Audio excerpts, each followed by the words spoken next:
11. That's a fuck. That's okay. Change that, yeah. Cool. You all set? Yes, sir. All right, Shalom. First and foremost, I want to give all praises, honor, and glory to the honors to the apostles and the elders of Great Millstone, and peace and blessings to the elect. So we out here once again. We're gonna get right into it. You know, we're just discussing how, as you can see in the title, right, the truth is undeniable, and as the scriptures say, right, the knowledge shall be increased in the last times. Now we see that the Most High has given Esau, Edom, some degree of knowledge and wisdom, okay, but mainly to for perversion, right? Because his nature, as the scriptures say, the spirit that is in him is not upright. So he has taken that, as you even quoted earlier, Haran, that his knowledge and his wisdom, it has perverted him, right? So by actually gaining that knowledge and wisdom, because when you look into the technology, right, that they keep coming out with, it is like at the core of it, you know, like we were discussing, it's all math, but at the core of it, it's really complex, you know, and these are, as they call, breakthroughs that really the Lord puts into their minds, you know, different men that come on the scene at different times to basically come up with these technological advances, but it's so that they can fulfill prophecy, right? Because really, when you think about it, the MOTB that the Apostle John saw, right, even the beast system that he saw in Revelation, that takes a high level of technology to accomplish. You couldn't pull that off with the technology that they had in the ancient world. And that's why guys like Yuval Noah Harari always tout how now we're able to, you know, hack humans. The MOTB is about hacking humans. You know, that's what they want to do. And so they gather all this data, which is all what? Math, right? That's what it comes down to. Ones and zeros. Ones and zeros, binary, you know, what's that? Graphos. You know, they gather all that data. And then from that, with these AI models that they're using, because really, when you look at what artificial intelligence does, it needs a platform, right? It's just built on top of your actual conventional technology, right? It runs on GPUs, it runs on CPUs, all the things that we use today, like regular computers, okay? And what they realized was you can't have, you know, some Indian in a shack and get like 20,000 of them and have them work as fast as technology, because no matter how fast you can click, AI can do it faster because it's doing it at the speed of electricity. All right. That's why when you actually look at a computer screen, you watch a video, in actuality, what's happening is it's just pictures, right? Like if you've ever seen like the old motion picture commercial where it was like a series of pictures, like even Marvel, just flipping pages very fast, where it looks like it's actually motion. So the whole motion pictures is really what it is. It's just pictures on your screen, but they move so fast it looks fluid. Like right now with us talking and stuff, it's just pictures. But that goes to show you just how fast that technology is actually working under the hood. So by inventing artificial intelligence to do the same things you can do, but faster, it gives them more. That's why they always mention compute. And with that compute, they don't have to worry about the actual power to crunch this data. Now they can worry about what they want to use that to achieve, which, as we were discussing, is basically the like soothsaying or tapping into the spirit of left-hand prophecy through technology. Yep, they like you just said, they basically want to be like the Most High, because that's what the Most High is. It's just an infinite amount of knowledge. Right. And what Esau is trying to do with his technology is be able to create something that can hold an infinite amount of technology, which through the AI, that's what they think super intelligence basically will be able to achieve. But they need a certain amount of energy, which is what the spirit is. It's energy. They need a certain amount of energy input in order to get to that level. Right. And it was, I think, Trump also spoke about how the fact that they're building all of these data centers, that energy going to have to come from somewhere, and that is why they think they're talking about making 15-minute cities. They're talking about, you know, basically downside depopping people, because too many people are using energy too much. So in order to be able to put so much a lot of energy into these computer data centers, they have to take it from somewhere else, which other people. And I think also, I don't know if I've read this or I saw a video on it. They were saying basically the CHIPs are basically going to make people as batteries. Yeah. The people are going to be batteries for that system. That's the whole semiconductors thing. That's the practice for the semen underneath your skin. Yeah. And there's the scripture saying, and I know you got a precept, but it mentioned that there was a grievous sore by which they that took the sea hip are gonna get. And that's because of that radiation. When you look at how wireless communication works, like Wi-Fi is radio waves that go through the air. It goes through objects and it goes through people as well. And the way they're able to do that is by encoding messages through actual elements. So what they'll do is they'll have an oscillator, and when something oscillates, it means it just goes between two different like positions very quickly, right? So you can imagine like an electron that's bouncing up and down at a very quick pace. It's oscillating, right? So when you hear like 60 hertz is a measurement of like a frequency, which is based on how fast something is oscillating. So in order for them to actually create this electromagnetic field, which then they can encode the messages in. So when you have Bluetooth, for example, there's an electromagnetic field that's being created by the sender, and then it's being able to be received by an antenna inside of the receiver. So that's how you're able to send things through the actual air. Now, where it becomes a problem is when they put that C-hip inside of you, in order for that C-hip to function with anything else, whether it's like a scanner, a phone, or whatnot, it needs to actually act either as a receiver or a sender. And for that to do that, it needs to have that electrons oscillating inside of it, which is creating an electromagnetic field, and is also releasing radiation. So imagine if every interaction you have in life is going to be triggering this C-hip inside of your body to send and receive signals. You're basically turning your body into a host of just radiation. They tell you that having phones close to you is bad enough as it is, because when there was a video I saw where a guy had his two daughters, one of them he had hold the actual phone, and one of them he had not hold the phone, and he had some device that could measure radiation. And when the one that wasn't holding the phone, he measured it, it was normal. The one that was holding the phone, he gave the phone to her for like 2 seconds and then told her, all right, put it down. And then he measured her, and the thing was still going off the charts. So he was going to show you that just by holding your phone alone, you're already having those radioactive signals in your body that can make you sick, that can cause things like cancer.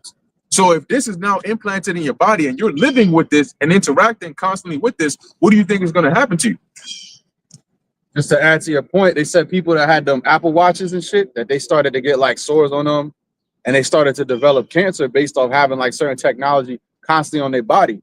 So now all that information is out there, but then they're going to say, but listen, it's all good. You can get a device inside of you. Why do you think the Revelation 16 said it's going to be a grievous sore? Because your body's going to be, like the brother said, radiating. Anything that has electricity has an electromagnetic field. So life, we all have an electromagnetic field, but that's the way the Lord designed us. Esau's doing it in a way that's not in accordance official with how the Lord wants it to be done. He's doing it on the left-hand means, and he's disregarding life and safety and all those things to put this technology inside of you. Because we're going to have righteous technology in the kingdom, but we're not going to have to put nothing inside our bodies. We're going to be the ultimate creation of the Lord, not us merging ourselves with a machine to become something greater or something better, you know, transhumanism and all that. That's all bullshit. See, but through Yahweh Ba'Shem Yahweh Shah, we're going to have all that. We're going to have all the power within us. We're not going to need technology and all this shit. But again, he's going through that left-hand means because that's all he got. Yeah. You said he had proof? Yeah. Oh, yeah. It's just Daniel 12, verse 4. It says, but thou, Daniel, shut up the words and seal the book, even to the time of the end. For many shall run to and fro, and knowledge shall be increased. And like how the brother said, the Lord has certain men, you know, come up on the scene and make certain breakthroughs. And then eventually, you know, the world is as we see it today. Because when you really think about it, there are certain things that have been like the same for like thousands of years, right? There's been mathematicians like since the Babylonian times, at least on record, right? But all this shit, like they know how to add, subtract, divide, do all these things. But what good did it do them? Now, how is it that all of a sudden, in a few centuries, the same man used the same method, and all of a sudden you're uncovering different things, and now they're putting certain things together, and then things start getting crazy, and now it's a world that's literally beyond anything that someone in the ancient times could have witnessed. You know, if you show this to someone in the ancient times, you're gonna say it's fucking sorcery. Yeah. You know. Yeah. But if you took someone from the Babylonian time and you put him in a Roman time, you probably wouldn't see any difference, anything whatsoever. You wouldn't see anything. But you put him in our time, he'll probably go crazy seeing all the things we see here. Hey, that's why the scripture says a time like never before. Right? Because when you look out through our history, there was never a time where AI was actually a god of people. Like AI has now become, your governance, your medical doctor, everything that you do is built is working with a computer. Right? And we was talking about this in the car, how they're shifting AI into the one sector that you want AI not to be, which is healthcare. Now, insurance companies are using AI to determine if whatever it is that you're going through, if insurance has to cover it or not. That's wicked as hell, man. And this AI is designed to save insurance companies from, spending money on people who pay insurance. So now you get there, you're looking for, subsidy or maybe workers' comp or whatever. The AI is reading your information and saying, nah, you know what, you don't be qualified for this shit. Yeah, it happened at work, but it could have happened anywhere else. So the AI determined that you don't get no insurance, not gonna cover for whatever you're gonna do after this. But you've been paying insurance this whole time. But now that you need it, AI is telling you you don't need it. It's fine. You go ahead and do your thing. And guess what? The doctors the ice cream thing, yeah. The only thing you need a heart transplant, Triple bypass. yeah, triple bypass. AI says, nah, you need just ice cream and water. Sit his ass down someplace. Give him some more ice cream when he's done with that. Give him some more. Bill Gates is making a whole bunch of it in them labs, man. Keep giving them some more. But you got it, bro. No, I'm saying they also about that. They were talking about we talked about that Thursday when Medicare or Medicaid, how they talk about using AI to get people like to see if you're eligible to still keep getting it. Yeah. Actual Medicare and Medicaid and shit. That's you actually being a number. Yeah. Like you just like they're gonna put they're gonna put you into a simulation to say whether or not it's optimal for you to be eligible for this or not. Yep. So it has nothing to do with who you are as an individual, your situation. And they showed you that in iRobot when they remember he took old girl, he saved him instead of the girl, and she was like, save the girl, the girl. Yeah. And then the robot was like, based off of my calculations, you have more of a chance of surviving than her. That's what made me not like the and he was like, and then that's why he hated robots, because Will Smith was like, a human would have known that you save the girl first. Like you try to save the girl, don't try to save me. That's right. But that's how Esau wants society to be set up. You take the human element out of society. And that's what forces people's compliance. Because now you're doing this, now you're starting to see the beast system because it's very unrelenting. It doesn't compute with your feelings, emotions, or what capacity. If it's like, the computer says this guy has to be put to death, no matter what the situation is, even if they're innocent, they gotta get put to death. That's what the computer says. And guess who said that? Alex Karp said that shit. Remember we're talking about him today?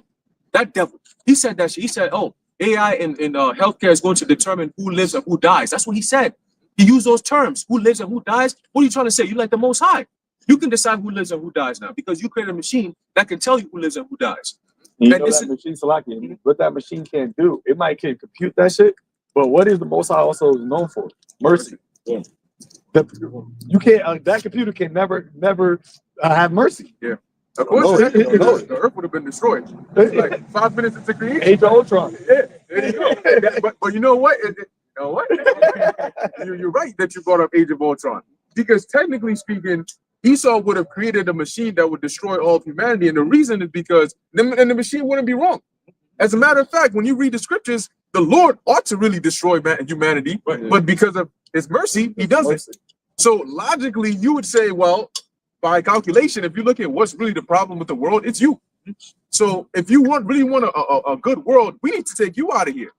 But the Most High says, no, I'm going to have a remnant and show what? Mercy. I'm going to actually deliver you through what? Through mercy. AI wouldn't do that. Ooh, I got a good precept with that. First Corinthians. What was that? First Corinthians. No, it's like Romans 11. Goes down. Damn, I'm bugged. Romans chapter 11. I'm gonna start at verse 20. Start at. Damn, it's all good. I'm gonna start at verse 28. It says, as concerning 26. So all Israel shall be saved, as it is written, there shall come out of Zion the deliverer, and shall turn away ungodliness from Jacob. For this is my covenant with them when I shall take away their sins. As concerning the gospel, they are enemies for your sake, but as touching the election, they are beloved for the Father's sake. For gifts and calling are of the Most High are without repentance. I'm gonna keep reading. For as ye in the time past have not believed the Most High, though ye now have obtained mercy through their unbelief, so even so have these also now not believed, that through your mercy they also may obtain mercy. For the Most High have concluded them all in unbelief, so that he might have mercy upon them all. Oh, the depths of the riches, both of the wisdom and knowledge of God, how unsearchable are his judgments and his ways past finding out. Because as you just said, based off of what is the right, like not the right thing to do, but based off of man or humans, human patterns and what they know and what they're going to do, you would look at it like, yo, everybody, they should be put to death. Like, yo, you should just get rid of the water. Oh, same one. You should get rid of all humanity, Right? Because they're just always going to fall into the same pattern of just decadency, the same pattern of just the decrepancy. But the Lord's knowledge is past your understanding of what you should be, what is right and wrong, so to speak. And that's why it says the depth is unsearchable, and it really goes through what the mercy of the Lord. Esau can't create a computer that is perfect and has mercy. Right. You can't create that. Because Esau doesn't have a trait of mercy, right? He doesn't believe in mercy. That's why in his mind, he's like, no, we're just gonna wipe out the whole human race. Fuck it. And we're just gonna replace them with robots and machines. Right? Look at how they treat animals. Scripture says what the tender mercies of the wicked are cruel. I can hold it. So they don't have mercy. Look how they treat animals, bro. Animals sometimes it's like, yo, they just move how they're built. Humans actually can control certain things, certain outcomes. Like people actually think things out. And this is how they look at the so-called justice system. It's an injustice system. Okay? You create a whole system that's just predicated on people's sicknesses, people's diseases, death, destruction, and you make money off of that. That's a God without mercy, man. That's a damn demon.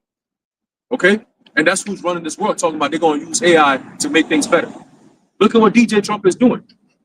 Right? He is a representative of the people that the Lord hates. Okay? He quite literally. And what is he saying? That it's going to get worse. He said, oh, this government shutdown is only going to worsen. And he's letting you know he's going to be coming after you, some so-called democratic states. He said that shit.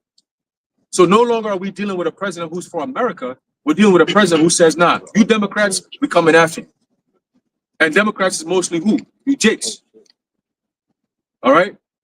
Yeah, the plebeians, the plebs. Yep, they're gonna show you that you just. As a matter of fact, in the book, Behold a Pale Horse, they tell you this guy, what's his name? What's it, Bill? Bill. Okay, Cooper. He basically said in the book that they allowed this the TG, the ubiquitous lifestyle, the perverseness and all that. They made it seem like they were supporting your freedoms. But at the end of it all, they don't want you in their new world order like that. They don't want that shit. They're doing that to destabilize society. And through the destabilization, they can then come and overturn it with violence. But when it's actually time to institute this new order, they're going to eliminate all of them. They're going to do them like they did the small, supposedly did the small hats. Okay, they're going to come after you and they're going to start eliminating you because, one, you don't have a place in their society. Your role was just to disrupt the normal way of life. Yeah, destabilize. So when they use their subversion tactics, where they broke up the nuclear family, and then they start to turn women into whores and men into effeminate, and start to do all that, you were to play that role, okay, to destabilize, because a country where you have a nuclear home is harder to destabilize than one where it's like a Plato society. Yeah, where woman is in control. You know what's interesting? Because you're just talking about that, like they play a role, like that goes back to what we were talking about. That you have something to say? No, you're good. Oh, that goes into them playing a role, goes into them trying to use or predict a certain amount of individuals that could be useful into stabilizing.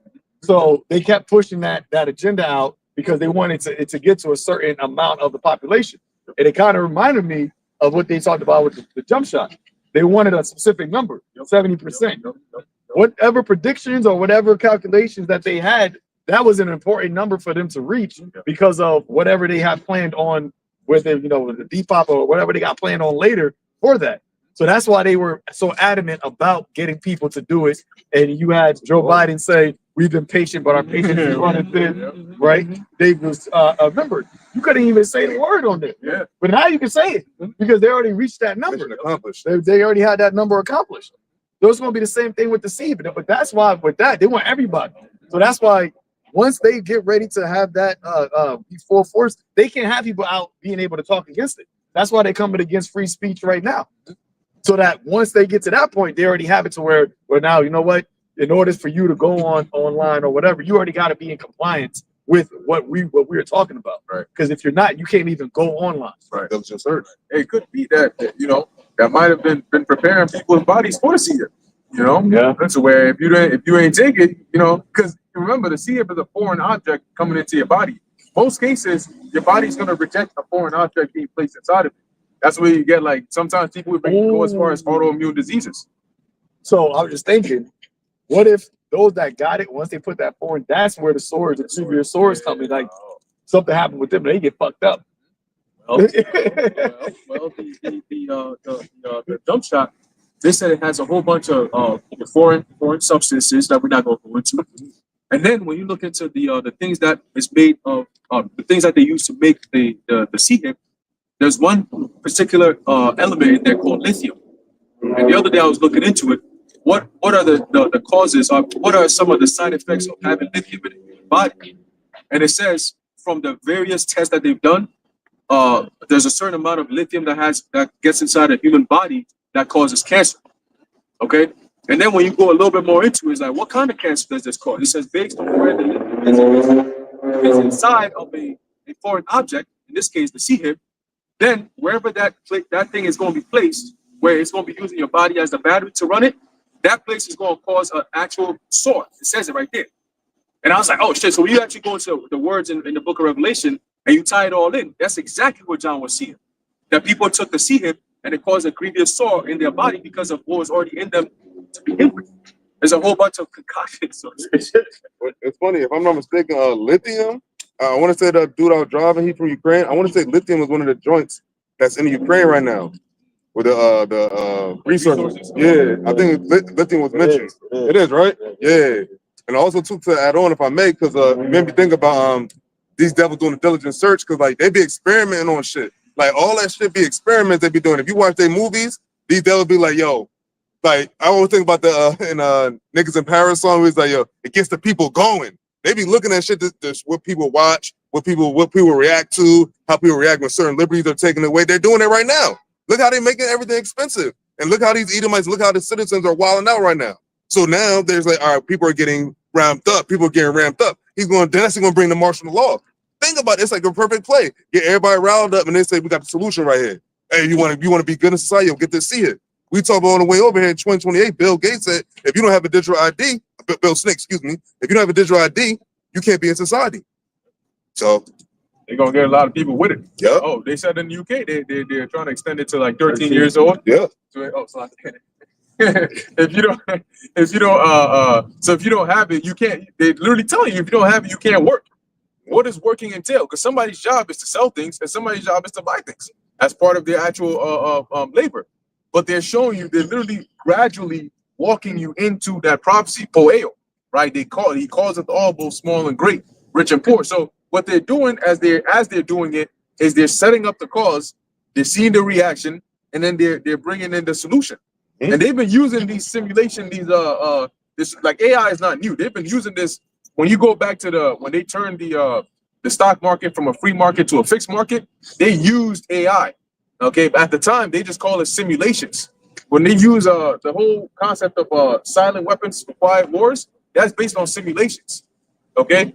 And so sometimes they'll have a world event or a national event happen, and it's based on a simulation that they run. And then they gather data, like Elijah was saying, and then they feed it into their little simulator to find out, okay, there's something we can't actually test with actual human data, so we have to run it in a simulation. And based on the accuracy of that, we can know how we're going to operate. Yeah, event 201. So they actually have machines, supercomputers that you plug this into. And I remember there was a tactic they used for the markets where they would mess with the markets and they would delay the reaction of it. So I forgot the exact details of it, but if you were to say dump a whole bunch of stocks out of nowhere, there's a certain reaction that happens. Or if you were to buy a whole bunch out of nowhere, there's a certain reaction that happens. But what they would do is they would trigger it to gain the benefits, and then they would delay the actual reaction of it until decades later. And all of a sudden you're wondering why the market just tanked out of nowhere? Or why did stocks just go up out of nowhere? Because through their simulations, that's how they were actually able to control the market and make it elastic as they did the dollar. I was talking with the chat, and there's a few things in here, but the last thing they said, because I asked it, I said, so does numbers help you manipulate the elements? So they gave me a bunch of things. They said, short answer is yes, but indirectly. Numbers don't wave a magic wand over atoms.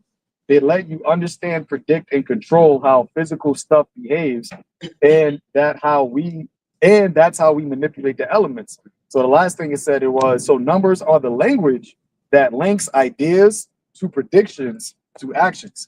And those predictions are the simulators that you were talking about. They already have an idea, but then they want to play out this idea. They want to play out this idea to see what the action would be. So they do a prediction. So they use the numbers as a way to predict how this idea would work. And that's everything that people are doing. That's what Esau is doing right now with this whole beast system. He is doing. It's a numbers game, Sam. It's a numbers game because it's a way for him to try to figure out how can he get everybody under this system. As you said, being in compliant with the idea of what he wants. I was going to say real quick. When you mentioned that. Prediction actually plays a big role in artificial intelligence. They actually have something called predictive models, right? And the concept of that was it would predict the next word that it should use in response to whatever question you ask it. So when you ask chat a question and it's responding, at first they were saying that it was using it's a predictive model because it would use what they call similarity search to find out what is the most likely word that should go next in the sentence, and then form that sentence to actually give you an answer. When it talks about LLM, large language models, the language is what? Math, right? Yeah, ultimately, yeah. That's literally the language of computers. That's the language. So that computer is the more data you can put in the computer, the more numbers you can put in it, the more better you'll be able to predict what is going to be, what the next outcome should be. Yep, that's literally what they tell you. Like the more advanced models have a larger training data sample, and when you actually open up that sample, it's just numbers. It's literally just numbers. In fact, the way computers speak, they call it NLP, natural language processing, is through numbers. So if you were to upload a document into ChatGPT and ask it questions about it, the first thing it does is it takes that document and vectorizes it. So it turns the actual numbers and characters in the document into a vector. A vector is like an array of numbers. Just think of it as numbers together. And it'll take that, put it in a certain database of just numbers. And every time you ask it a question, it'll take your question, turn that into numbers, and compare it to the numbers in the database and see how close are they to each other to find out the right answer for you. So if you ask it a question about cats, it'll say, oh, he's asking about cats. What do I know about cats? So all in all it's doing is turning everything you give it into numbers, and then it can actually understand it. And then after that, it can respond back to you in human language. It's just conversion back into numbers. You brought it up. Definition of predictive modeling uses historical data to create mathematical models that forecast future outcomes. And then they have to use math. All of those models are based on math, like the Zaquan was mentioning, because that's the thing about math is it's absolute. You're either right or you're wrong. That's one thing I liked about math. If you understand it, you understand it. If you don't, well, hey, Lord have mercy. But you either understand it and you're right or you're wrong. So what they do is they say, well, like it says, based on history, if we see 2 plus 2, it doesn't matter if this was during Abraham's time or during our time. 2 plus 2 is always going to be what? 2. So if we've seen, hey, 4. Shit, look at that. Hey. Wait a minute. I ain't AI. I'm human. We got mercy. But yeah, so long story short is they'll know that, hey, if we can use historical data, if we can find out 2 plus 2 is equal to 4, then we can predict under any circumstances that will create a scenario of 2 plus 2, the answer would be 4. So that way they can tell, oh, well, based on what we're seeing now, in the next 5 years, we would have a situation of 2 plus 2. That means what? The outcome is going to be 4. So I can tell you 10 years from now, you're going to see 4. That's what it says here in the chat. It says numbers turns observations into rules. There you go. Yep. What do they always say? What do the numbers say? Yep. And they follow those rules of everything. Like they say, like rules of physics, right? Rules of this, rules of that. And it says, once you have that formula, right? Once you have that formula or mathematical model, you can predict anything based off of that rule now. Oh. Well, they go to the Rain Man Kevin Carr shit. They said it's all about all that gambling is all about probability. I remember that in math class. Probability. What's the probability of this? Probability of that. Percentage of this. Hey, well, you know, it's a part. You know what I'm saying? No. That even puts into more. It gives you even a better picture of why John Paul is the beast system. Because imagine that it's just going. It's making rules based off of patterns. Like, okay, what if this situation doesn't match that same pattern? You're gonna have to treat it the same way because, hey, regardless of what it is, hey, your head got to be chopped off. So hey, it is what it is. The patterns say people who believe in the Bible has to get chopped off. So we just gonna do it regardless, whether you believe it or not. You just in that area, so we just be chopping the head off. It's like stupid ass rules that everyone is gonna have to comply by. But the rule is, what's the idea? The rule or the idea that they want is for them to stay in power. Right. So in order for them, if that's the platform, right? Because like with AI, they said, what is your? I remember watching movies. That what is your main objective? Like you have your foundational objective for AI. If your foundational objective that they're telling them the AI, how do we stay in power? This is you got anybody that doesn't take that charisma, you got to get them killed. Then that's why they're going to have that as a rule, because as long as we have people that don't take this charisma, there's a possibility that we won't be able to stay in power. Opposition. That's literally what they do because the model itself might not tell. It might give you suggestions, right? Like if you ever talk to where you say something like, "Yo, go on this website. I'm trying to apply for a job. Go on this website and find out what their requirements are." It'll do that, sure, and then it'll respond and it'll go and it'll find the requirements, and then it'll ask you a follow-up. Would you like me to draft a resume or edit your resume according to the requirements that they have? And after that, I'll say, would you like me to submit it? Or would you like me to fill out this form? Or would you like me to give you the contact info of the HR recruiter? Now, why? And you'll say yes. But why would it know to ask you those things? Because it's based on rules behind the scenes to say, well, if you're asking about job requirements over here, historically, when everybody asks about job requirements over here, they're doing it because they want to apply. Take it. And if you want to apply, you need a resume. So if you need a resume, I'm already on it. When you look at ChatGPT now, they have the reasoning steps. When you ask it a question, it'll say like understanding the user's query.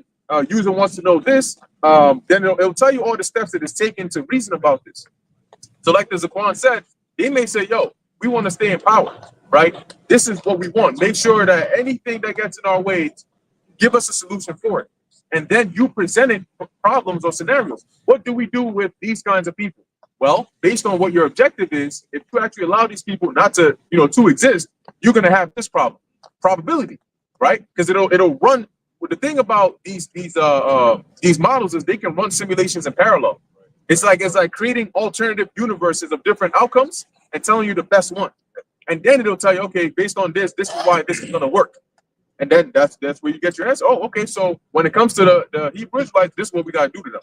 Okay, what about the useless eaters? Well, based on running all these possibilities. Well, if you let them live, this could happen. If you let them live and you do this could happen. If you don't let them live, this could happen. It runs all of those and then gives you, according to your rule, what makes the most sense for you to stay in power. And that's why they talked about that program, Project Looking Glass, where they said that they kept trying to put in a situation, but every time it kept giving them saying it probably was that. Yeah. It probably was the fact that they was asking the model, like, what happens if we don't see if everybody? Or what happens if these Israelites don't take, like these people don't take the sea? And they keep trying to give them scenarios where if we don't take it, it was like, yo, if they don't take it, the Lord's coming back to destroy you. Yeah. Like, you're not getting past that.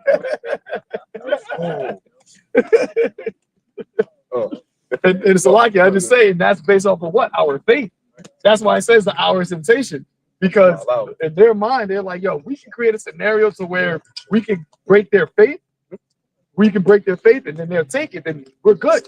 But that's what the Lord gave us. He gave us faith. That's something that you can't really measure. There's no numbers is evidence. There's no evidence of faith. That's why it says faith is the substance of things hoped for, the evidence of things not seen. That comes from above. That's beyond your scope. That's beyond your bound.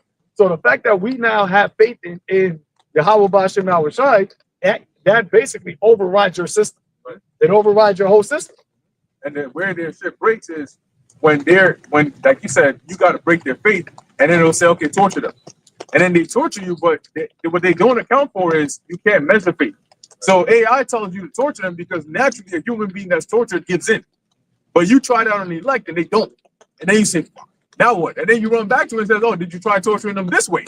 And then they tried it and it doesn't work. And then that's when Esau realizes you're now trying to use artificial intelligence, or the Lord really sees it as another idol. The reason is because it's made of the hands of man, but man looks at it as a superior being that can rival that of the Most High, because that's what they're thinking. Yeah, worthy to be worshipped.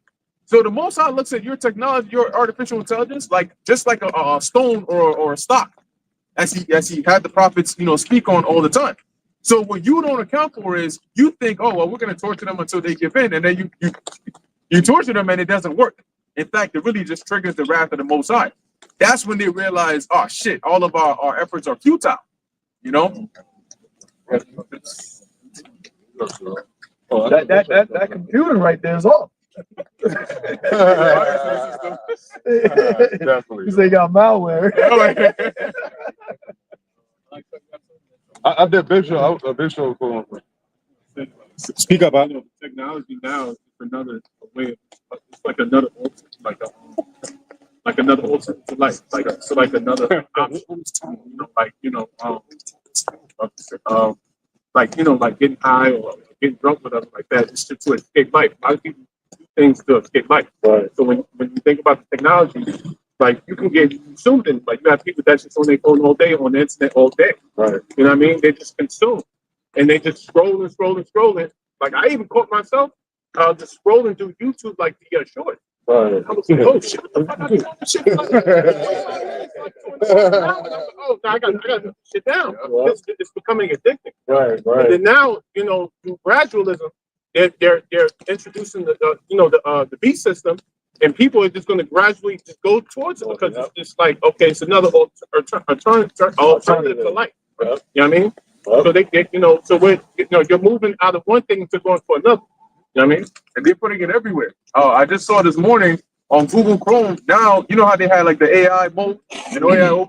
Now there's a button on the top right that looks like the Gemini AI symbol. That's like you can click that and you can talk to your browser and ask it questions about everything you're seeing. Was that y'all, or I think I see something where they said that within the next year or two, you're not going to have, like, Google is going to look like ChatGPT. Yeah, basically. Yeah, that's what it's going to look like. It's going to be. You're not going to have links anymore. It's going to, you type in something in Google. It's going to that AI mode thing. Yeah, that's going to just be that.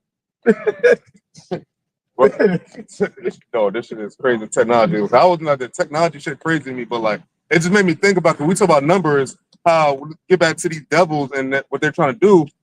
Now the Lord said your days are numbered. So every time you come along with all this new shit, you thinking like, we about to do this, we about to see, we about to AI. That's just you're not coming down to your last day. Your numbers, your days is numbered. The Lord said your kingdom, you was gonna go you as a bound you can't pass. So like you about to get to that. When you elevate and in your technology, you're really getting put down, you're close to being put down out of your existence and out of your rule. So we need you to continue the digital AID, see him, continue the fucking malware, continue the other numbers, the 01s and the, we do this, all that shit, man, continue doing that shit. Because at the end of the day, as more advanced you get, the more you're actually going to digress, and then the numbers of those nukes is going to come then the motherfucker, y'all just gonna nuke each other, and that's what's gonna happen. That's what's gonna happen. That's really what I don't mean it sounded crazy funny, but I'm dead serious because like, yo, listen, they talk about America got 5,000 something missiles, so we got a number of that, and the number is going to increase to millions. China said they got the 61, where 60 warheads, nuclear, and 1 hydrogen bomb could come anywhere in the world in 20 minutes. Count that. Yeah. Then you got all this. Come on, man, it's about to get crazy in this technology. You'll hear all these brothers talk because like they into this stuff, and I'm listening to this myself. Like, damn, man, like what the fuck? Hey, calculate that equation. Yeah, calculate that, yo. Your days is number, like the Lord said. Your days is number. I got a precept. Shalom. No, I was just gonna go back to that topic that you was mentioning about the Project Looking Glass. Now I remember Elder Yashwamba did a video on it, and I remember did a video on it as well, and I looked at it. So they brought in a couple of individuals, mostly an Edomite looking guy talking, and he said they brought in a couple of individuals. They didn't get too deep into stuff, but they said, look, we want you to run a simulation or something and see if there's a desired outcome that we want to get. So then he said that they wouldn't go too far into it, but it was pretty much they're desiring to like get out of something. They've seen something to where like, look, there's something that's gonna happen and we want to escape that. He said they didn't go into what it is. They didn't go into depth because he was like, well, you want us to do something, but you're not getting too deep into it so we can know how to maybe go a little bit more further to help you out. But they was like, nah, it's as far as we go. We just want a desired outcome because we're trying to escape something. That's all. And that's how, as far as they went. And like he said, numbers. So they know and they've seen something to where it's like, there's something that's going to happen where we're trying to escape. And hence the name Project Looking Glass. We're trying to look and see that we've seen something that's going to happen and we're trying to escape from that. And they have people working on stuff to escape that, but they don't go too deep into what it is. It's probably on a need to know basis and things like that. Higher ranking people know. When you think about how they select it, how they trying to escape it, going back to their only outcome is going to have to be put to death. Trying to kill people that don't take heed to it. That's what they did with Anthropics. When they used basically a simulation and they basically try to trap the AI to say how to get out of you basically being shut down. And it created this whole scenario. It was like, yo, first he tried to blackmail, but then it was like, yo, they actually thought about ways to try to kill the CEO in order so it won't get shut down. That's Esau. That's the mindset basically of Esau. Like, how do I get out of being shut down, my power being shut down? Yeah. We put all of these computing, you make AI is made based off of your brain, nigga.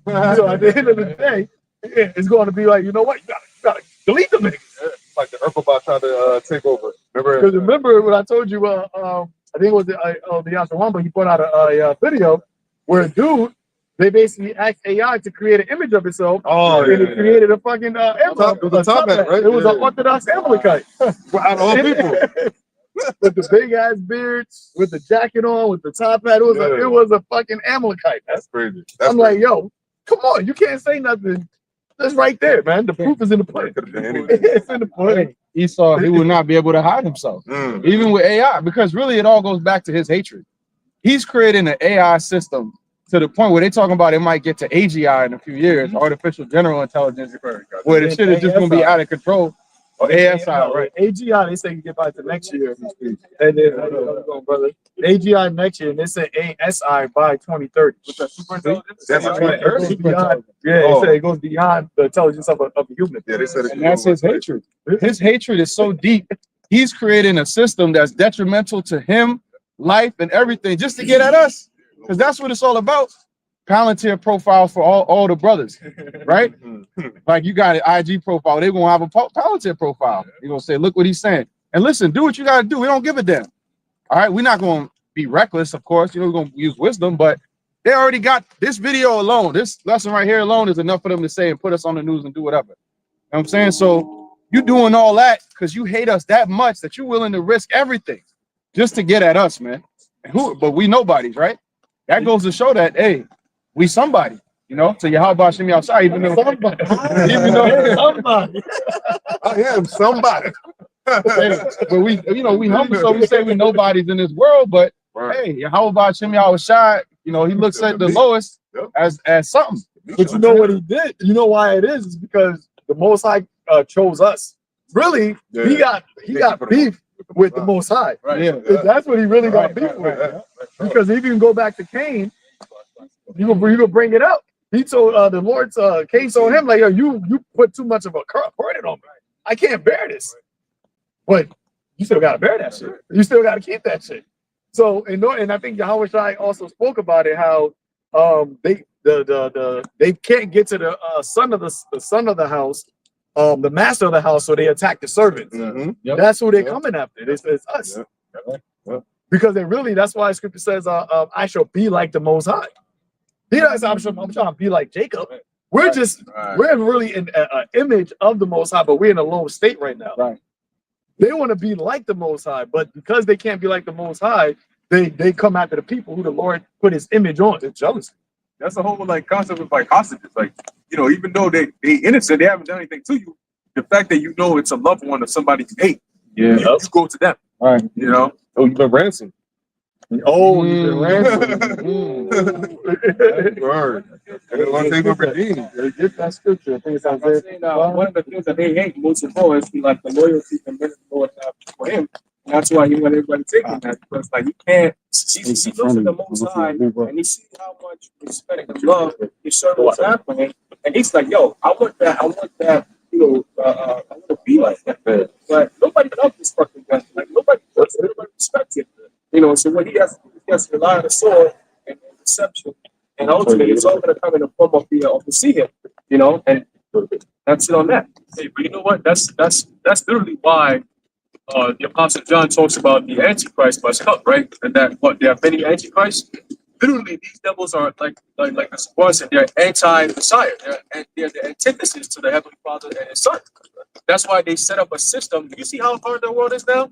Because, like the brother said, they're pushing this AI on people because that's their attempt to be like the Most High. Over here, we create a platform. We can literally take you and your consciousness and put it on our platform where we can rule you forever. What's this guy? Bill Cooper said that. He said eventually they want to depopulate the whole. No. Bill Cooper is strong for this mess. Really? Yeah. Bill Gates' name is William Gates. That's why I'm saying that sometimes. Yeah. William Clinton. Bill and William. Yeah. Like Jim Carrey, his name is actually James. Man. That's why they call him Willie. You know, so he was saying, he was like, once they're done this with the depopulation, he said in the midst of that, those who are left, they're gonna have them see him controlled by a computer. Now, when he was saying that back in the 80s and 90s, now it makes sense what computer he's talking about. All these AI, and all that shit, man. You know, but again, it goes back to that point of them trying to be like the Most High. They're not trying to be like Jacob because they're already sitting on the Mount of Congregation. They're already sitting on Jacob. We already got you under our feet.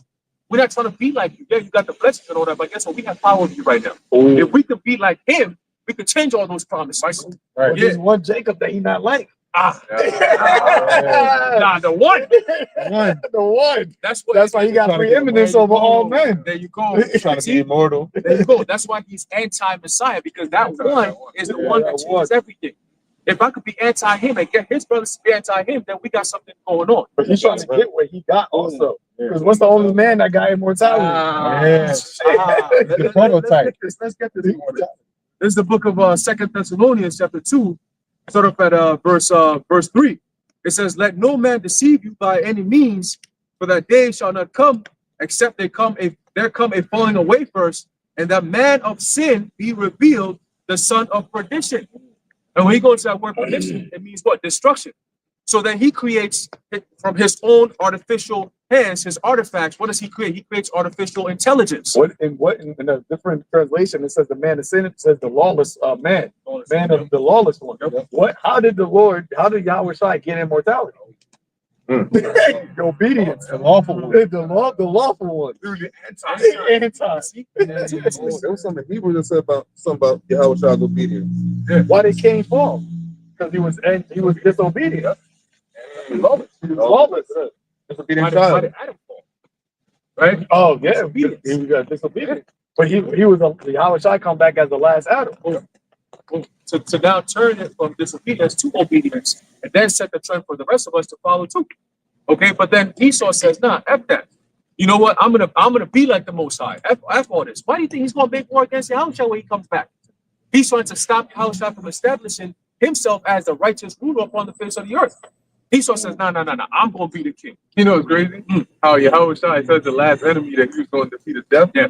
And it's like with Esau, he thinks the last enemy he's going to defeat is life, like Yahweh Shai. Because in his mind, if he can defeat Yahweh Shai when Yahweh Shai comes back, he's won. Right. He's won everything. That means death has prevailed, which is impossible. They defeated them. Yeah, Just to go into what you're saying, we talking about numbers, right? Yeah. Psalms 40 and 5. Many, O Yahweh, by Hashem Yahweh Shai, my God, are thy wonderful works which thou hast done, and thy thoughts which are to us word. They cannot be reckoned up in order unto thee. If I would declare and speak of them, they are more than can be numbered. See? So you're trying to put it in a certain box and try. You can't measure the Most High, man. He's beyond you, man. You in this little box, man. And soon you're going to be in captivity in a pit. All right? But it says, sacrifice and offering thou didst not desire. Mine ears hast thou opened. Burnt offering and sin offering hast thou not required. Why is that? Because obedience is better than sacrifice. So everything that Esau doing, all these big AI and, you know, these big computing centers and this and that, you know, really he's just a scorned child that was rejected. He's trying to do something impressive. And the Lord has rejected everything you're doing. So everything, no matter how it's so-called, because the world will be impressed. We ain't impressed, man. The Lord ain't impressed. Most importantly, Yahweh Shai ain't impressed. And it says, and just a couple more, it says, then said I, lo, I come in the volume of the book, it is written of me. I delight to do thy will, oh my God, yea, thy law is within mine heart. So as we were saying, you know, Yahweh Shai is the opposite of the lawless one. He's the one who the law was in his heart. You know, so the law being in your heart is the new covenant. So Yahweh Shai was the first one to actually embody that and actually live a life that is that. And that's why he achieved immortality.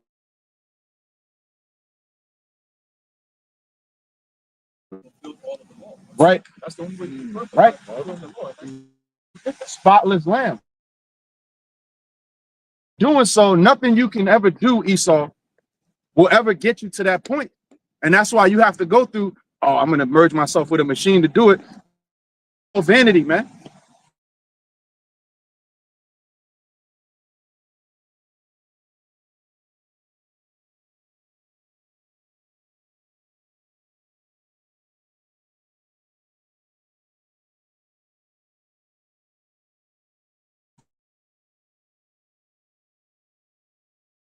Set themselves and rule us together against Yahweh. Oh, run that in the NLT. Yeah. I'm sure. So. You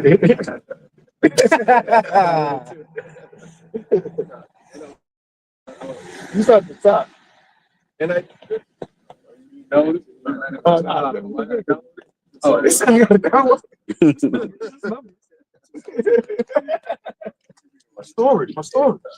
Psalm chapter 2, verse 1. We start at 2. Let's start at 1. In the NLT, it says, why are the nations so angry? Why do they waste their time with futile plans? And that's what that is, man. Your plan of what you're trying to accomplish is futile. And it's because of what you did 2,000 years ago. That's why Yahweh Shai, when he was on the scene, when he was on the cross, he said it is finished. Matter of fact, you can go look up that the brother got the blue letter. Look up that word finished. Well, go ahead. Verse 2, Psalm 2, verse 2, it says, the kings of the earth prepare for battle. The rulers plot together against the Lord Yahweh and against his anointed one. Ooh, see? You plot together against the Most High and his anointed one.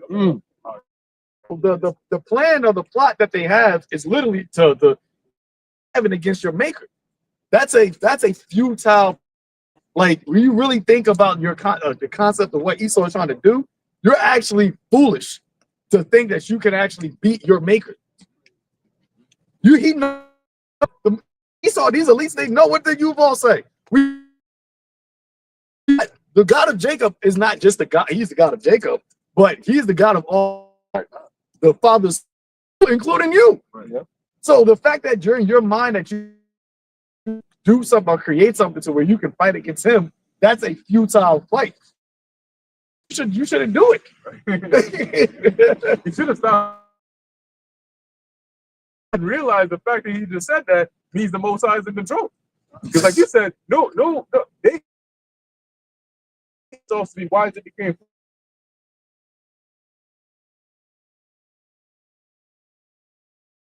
And now realizing that the fact that they think they can outsmart the Most High is the Most High actually making them think that.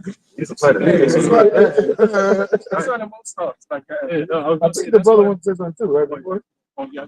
That's probably Lord. Well, this start right now. They don't feel it because they're carnal. I mean, they can only see what's in the flesh, and and I guess determine whatever they can from the flesh. You know what I mean? So this is when Yahweh Shah comes back with those angels, they're gonna be scared. They're gonna be in fear. You know what I mean? Because this is an entity that they have never seen or known before. You know what I mean? Yep. I mean, he's pregnant. He said, "I shall not meet thee as a man." I mean, shit. Hey, listen. Let's just say that. There you go. That would be a problem. Now, I was gonna say that's why the Most High tricked them with the whole thing with Jacob, but also when Yahushua gave him that blessing, that's also really the Most High tricking him itself, right? Because Yahushua came back in the scene and he said, "Told Peter, he that liveth by the sword will die by the sword." Right. But he gave you the blessing of the sword. Right. So you think you're here, why you sweating the Most High, but the Most High got you in the trick bag, and eventually, see, everybody knows he's a fool except for him. And this is crazy. Everybody knows this guy's a fucking idiot, but he doesn't see it yet. That's the what's the they call it I forgot what the fucking psychologists call it. But when you're oblivious and when you're such a narcissist that you're oblivious to yourself. Like sociopath. Yeah. Delusional. All right. Go ahead. Come on. I appreciate it. Oh, God. Well, no, but yeah, something we was going to read in No. A brother got the word that I got finished. Yeah. Donate. Numbers. Yeah. Okay. So. Spiritual. How this place is a modern day Babylon, right? But the ancient Babylonians had a deity called number, right? When you in the English it's translated to number, and then I think in the original sense it's many or many, right? The god of what? Fate or fortune. So ain't that something right there? Yep. So there you go. So that whole because the whole concept of like luck and all of that goes back to the Babylonians, right? It's a deity that they actually serve, that they're supposed to give you good fortune if you worship and serve it. And then you had Jake starting to worship that. So it's interesting. The lottery system. Yeah, the whole lottery system. Yeah. Back to it. So it's interesting how it's called number, and then they're predicting through numbers too. Winning numbers. Yep. So brother got to finish? Yeah, so you read that? Yeah, read that word finished. So we got finished. And this is when Yahweh Shah was on the cross, where he said right before he gave up the spirit, he said it is finished. 5,000. Teleao. It says, which one you wanted to go? You read them all. Okay, yeah. So here we go. It says finished Teleao. It says to make perfect, complete, to carry through completely, to accomplish, to finish, to bring to an end, to complete, make perfect, add what is yet wanting in order to rendering a thing full, to be found perfect, which Yahushua is, to bring to the end goal proposed, to accomplish, bring to a close of fulfillment by events of the prophecies of the scriptures. Bam. But that last one right there, because everything is in line to the word of the Lord. And that's what this devil is trying to fight against. Like it's already written what you're going to do, but you're trying to fight against the end goal of what the Lord said. And you can't fight out. You can't get out of that parameter. You won't do that. You can't get out of those dimensions of what the Lord put you in. So when the Lord did what he did, when Yahweh, he actually brought us to perfection through what he did to bring the end of the prophecies. Because I think it's in Sirach, it speaks about all of the heathen's age. When you read the history of the heathen's age, there's an end to that. Right. There's an end to the heathen's age. Everything might not be in detail, but we know how the heathen's age ends. There's nothing written about the end of Jacob's age. Right. You can't write that because it says the days of Israel are unnumbered. It's innumerable. And that's why, that is what the kingdom of God on earth. That's why the kingdom of heaven is also known as the kingdom of Israel. It's also known as the kingdom of God. Yahweh said, believe and repent, for the kingdom of God is at hand. That kingdom is going to be unnumbered because the people that's going to be ruling is going to have the most high. It's going to have the most high in them. They should be my people, and I, the Lord, shall be their God. My tabernacle of God is with men. We're literally going to have the most high on the earth, through, like living in us. Father, right? And- Father said we're going to be many most high. Many most high, because that's what Yahweh Shai is. But he's the first of many brethren. An innumerable many most highs. Damn, that sounds crazy. That's why when you look at, like as Juan said, all these heathen captivities, but also rulerships, they all came to an end. And when you go into the prophecy in the book of Daniel, it talks about only one kingdom, that's the everlasting kingdom. That's the kingdom of Yahushua. And that's what you devils are trying to go against, because you know that you are at the last end of your kingdom that ushers in that everlasting kingdom that's to come. As is written in 2 Ezra 6, 7 on down. About what? That Esau is the end of the world and Jacob is the beginning of it that followeth. So you know the energy that's going on right now is all against you. That's why you're trying to victimize yourself to push and promote this, we're being victimized and look at all these things that they're doing. Nowadays, you can't even say, oh, the Jays run the world. Yeah, I'm about to say, that was a part of their calculations is they had to trick the world, deceive the nations to thinking that they were the people of the Most High, so that the people of the Most High wouldn't know that. Because if we would have known from the beginning that we were the people of the Most High, then we would have been calling on the Lord. Right. But look how much the Lord has done since this truth started to bring forth fruit. Look how quickly now this devil is moving, because the Israel has remembered themselves. Genesis 3 and 5. For Yahweh doeth know that in the day thereof, then your eyes shall be opened, and ye shall be as gods, knowing good and evil. Yep, that's what the serpent told Eve. You know, and that's ultimately taking on the ideology of knowing evil, because of the first path, I think it's 2nd Ezra 7th chapter, the former world, the Lord just gave us the good. Right, you didn't have to. Everything was good. We already had. Adam. You know, he had the immortality. He had the kingdom. He had paradise. Well, all he knew was good. But then when the serpent deceived Eve, beguiled her, and Eve gave that knowledge to her man, Adam. They both now had knowledge of good and evil. But because they were in flesh, that flesh was going to be what? It was going to be subject to sin. It was going to be subject to actually going off, because Adam came from the earth. Adam didn't come from the heaven. That's why it says in 1 Corinthians, the first Adam was earthly of the earth, but the second Adam is from the Lord above. Because now that flesh, or whatever we want to call it, that Yahweh Shai has, it to going off. It's not Program is something different. Yep. That's really that. Sirach 38 and 25. The days of the life of man may be numbered, but the days of Israel are. Because Israel aren't men in the sense of humans. That's not what the sons of God, really weren't created to be humans, like a regular human. That's why the Lord said, behold, you are gods, all of you are the sons, all of you are the children of the Most High, but you shall die like men. That's not how the Israelites are supposed to be. And that's why even in our lowest state, what do they call it, Jake? Oh, you got your sexual gods. That's how women look at Jake. Yeah. You're like, so you're on a higher, different level when it comes to even sex. Yeah. Or like your athletic abilities. Oh, you've been touched by the hand of God. That's what they said about Saquon. That's why they drafted him so high, because our GM, he was a rat. And he was like, and we didn't need a running back. We needed a damn quarterback. But it was like, I can't pass up on him because he's touched by the hand of God. There you go. And this is our low level of state. You think, and this is, like I said before, with Esau, what he did with not having us being, knowing that we were Israelites, because when you now have that knowledge, like we're regular, of course, we don't have super knowledge of this world, but like even the stuff we're talking about right now, we didn't learn this somewhere like in the high Cambridge. But what we're talking about is high level like information. So where an average person, they were like, what the fuck? What are you talking about? But I bet you if there was elites here or these fucking mathematicians, they would be like, oh, yo, that's kind of, you're onto something. Yeah. You're onto something with that. And I got another one to kind of show the opposite side of what we just read. Daniel 5:25, and this is the writing that was written, Mene, Tekel, Upharsin.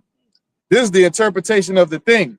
Mene, God hath numbered thy kingdom and finished it. So going back to, the ancient Babylonian kingdom, there was a time where it was numbered and it was finished. So every other heathen rulership has had a certain time to reign, and then it was over. And you could compare this to now because this kingdom is numbered and finished, and we're seeing all of the signs of it, which is like people say the proverbial writing on the wall, just like this verse. And it says, Perez, thy kingdom is divided and given to the Medes and Persians, which was back then, that was history that actually happened. But now you have, it's a foreshadowing of the Medes and the Persians in modern times, which is Russia and Iran. That's going to be dividing up and destroying your kingdom because the Lord is going to use those other nations to destroy the modern Babylon, right? And it says, I skipped 27, Slaki. It says, Tekel, thou art weighed in the balances and are found wanting. You see? Yeah, so you weighed in the balance, and what does balance represent? Judgment. Found wanting, mean you what? You got caught lacking. Okay? Your kingdom is numbered and finished. So you want to talk about some numbers? That's some numbers for your ass, man. All right, and the Lord has numbered it. You have a certain time to reign. That's why it says, Jerusalem shall be trodden down to the Gentiles until the time of the Gentiles be fulfilled. So there was a time where you were going to have the rulership, the reign, and then it was going to be it. You got your little short-lived bullshit, and now it's time for the sons of God to have it back. All right, the kingdom of Yahweh Ba'ashem Yahweh Shai to be established. All right, and the Lord Yahweh Shai and his joint heirs is going to show you how it's done. All right, and righteousness, man. That's going to be the kingdom that's going to be talked about and going to be praised for eternity. Okay, Yahweh Ba'ashem Yahweh Shai's kingdom. All right, not this little vain bullshit. This is all going to be looked at as a shameful instance, man. A shameful time, a short-lived time where wickedness got to reign, and to show us how to never ever do it ever again. But real quick though, this is Hebrew chapter 3, verse 6, and it reads, it says, but Yahushua as a son over his own house, whose house are we, if we hold fast the confidence and the rejoicing of the hope firm unto the end. And basically what that brother was saying, we're at the end, and what is that confidence? The confidence of the promise to Jacob, the immortality, the eternal kingdom, that the nations under our feet, all of this, the promise that was to Jacob in Genesis is playing out now because we're still in Esau's kingdom, which is also a promise that's in Genesis. So that's playing out.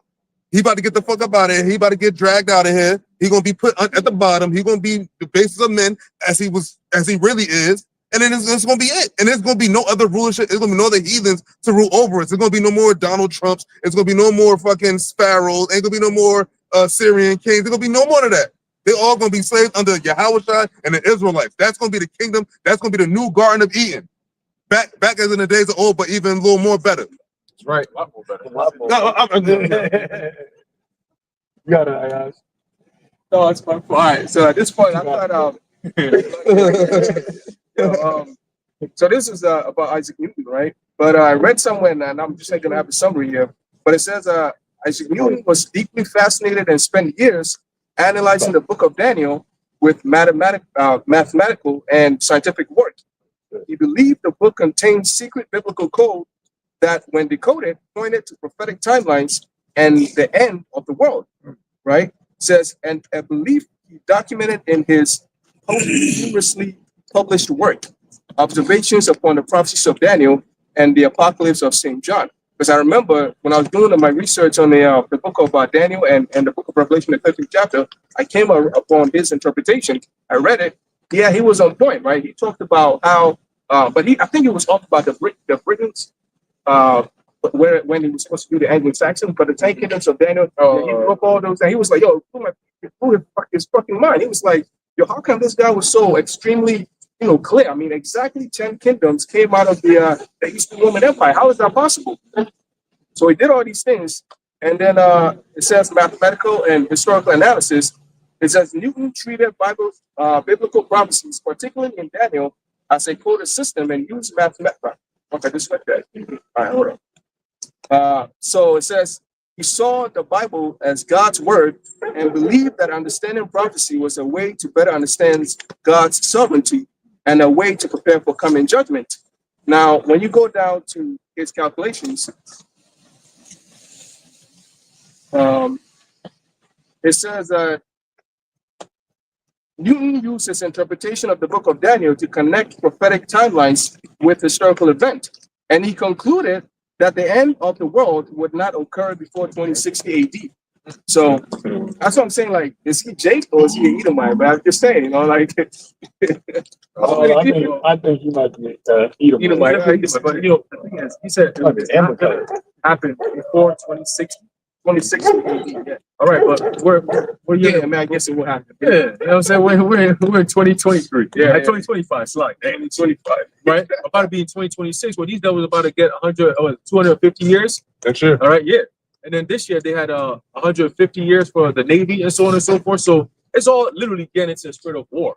Which when you go to war, there's gonna be an end of somebody. All right, there's gonna be an end of somebody. That's when the war stops. I beat your ass, I take all your shit, now it's over with. Now you listen to what I gotta say. So they're building it up right now to go to war against each other, but ultimately it's gonna be a war that culminates when the Lord comes back. All right, when your Yahushua comes back, that's where the war ends. You see that man who comes in with that, he called a man of peace, right? He talking about he making peace, brokering peace. We're about to get to World War III. All this peace talk he talking is all nothing, bro. The apostle Paul said that when they shall say peace and safety, you got the talk of peace abroad, you got the talk of safety at home. What do you think comes next? All right, what do you think comes next, man? Sudden destruction. Sudden destruction. All right, it says what? They shall not escape. Okay, they shall not escape, man. You want to know something else interesting? Look to Isaac Newton. Because like I said, I wouldn't be surprised if he's an Amalekite. Because you don't really find a lot of Edomites with that name Isaac. Yeah. That are not Amalekites. But with Albert Einstein, his World War III quote, I know not with what weapons World War III will be fought, but World War IV will be fought with sticks and stones. This statement from guess what year? Don't say 1948. 1949. It reflects his concern about the destructive potential of nuclear weapons. The idea that a devastating World War III could set humanity back to a primitive state. But once again, it says timing. Einstein made this statement in April of May 1949, shortly after the Soviet Union successfully tested its first atomic bomb. Right, after World War II. So, I mean, you measure the time diligently. Around that time, a lot of stuff was going on. I mean, obviously, we know what happened in 1948, but that whole time frame set a because I think even the clock started around that time as well. The doomsday clock, it started around that same time as well, because they knew once they went into that land, we only got a certain amount of time, numbers, in order to try to get what we trying to establish before the Lord come back. No, 20 years later. When the atomic bomb was being developed, upon his recommendation, they had to scale back the destruction. So Damn. It shows you that it's going to be a devastating destruction, because like you're talking about this like fucking devastating, and if they had to scale it back, and that was like that many years ago, and they only got better at making it, That day is great. yeah, After Studio's point, it made me think about, because even with World War II, with the two joints that was dropped, Japan is still inhabitable in wherever that happened. The Lord said that in this time, the land that gets hit with all that judgment is never going to be inhabited again. So like, you already think about it. The Lord said, I'm going to make it desolate and bare. Before that, all this shit, the business is closed and all, but then the Lord said, I'm going to make this place where it's not going to be inhabited by mankind again, just like before. But before, it had resources and people like could use stuff that was in this land. But this time, it's going to be a desert. That's how much bad judgment got to come to this place of what happened here. Like you mentioned earlier, the 61 that Moab is talking about, they talking about peace and safety, but then you got these officials on the other side saying, we're talking about war. And the ones that's popping it off, they're saying, listen, we're not going to be the one to fire the first missile, but we're going to fire the second. We're going to fire in it response to make sure there is no second. See, and it's 61, like you said, because they said it's 60 warheads and then one hydrogen bomb. And they said apparently, this is allegedly, they're the only ones that got a hydrogen bomb. And it can't be intercepted. Right, and it can't be intercepted. And they're talking about the state of Israel over there. North Korea has hydrogen bomb too. Yeah, I'm pretty sure that behind the Well, scenes, they tested, I yeah, thought some they of them- tested a hydrogen some of them probably still have it. Other nations probably still have it, but Sound better. they be mass producing shit. So Yeah. if they're saying they got that, how many of those do they have? And what is really happening behind the scenes for them to be talking this type of talk? But then you ask Trump, like, yeah, it's all good. Good. Or America's doing better than ever. You know, it's like, but what's really happening? What's really going on? You know? But the everyday eater, the maggots, is eating it up. It's also, I got you, bro. It's also too because when you talk about with China, what do they need? What do you need to build those missiles? You need the rare earth materials. America doesn't have that. They export all of their materials from other countries. You can't go into the earth in Babylon in America to get these get the elements you need in order to make these missiles.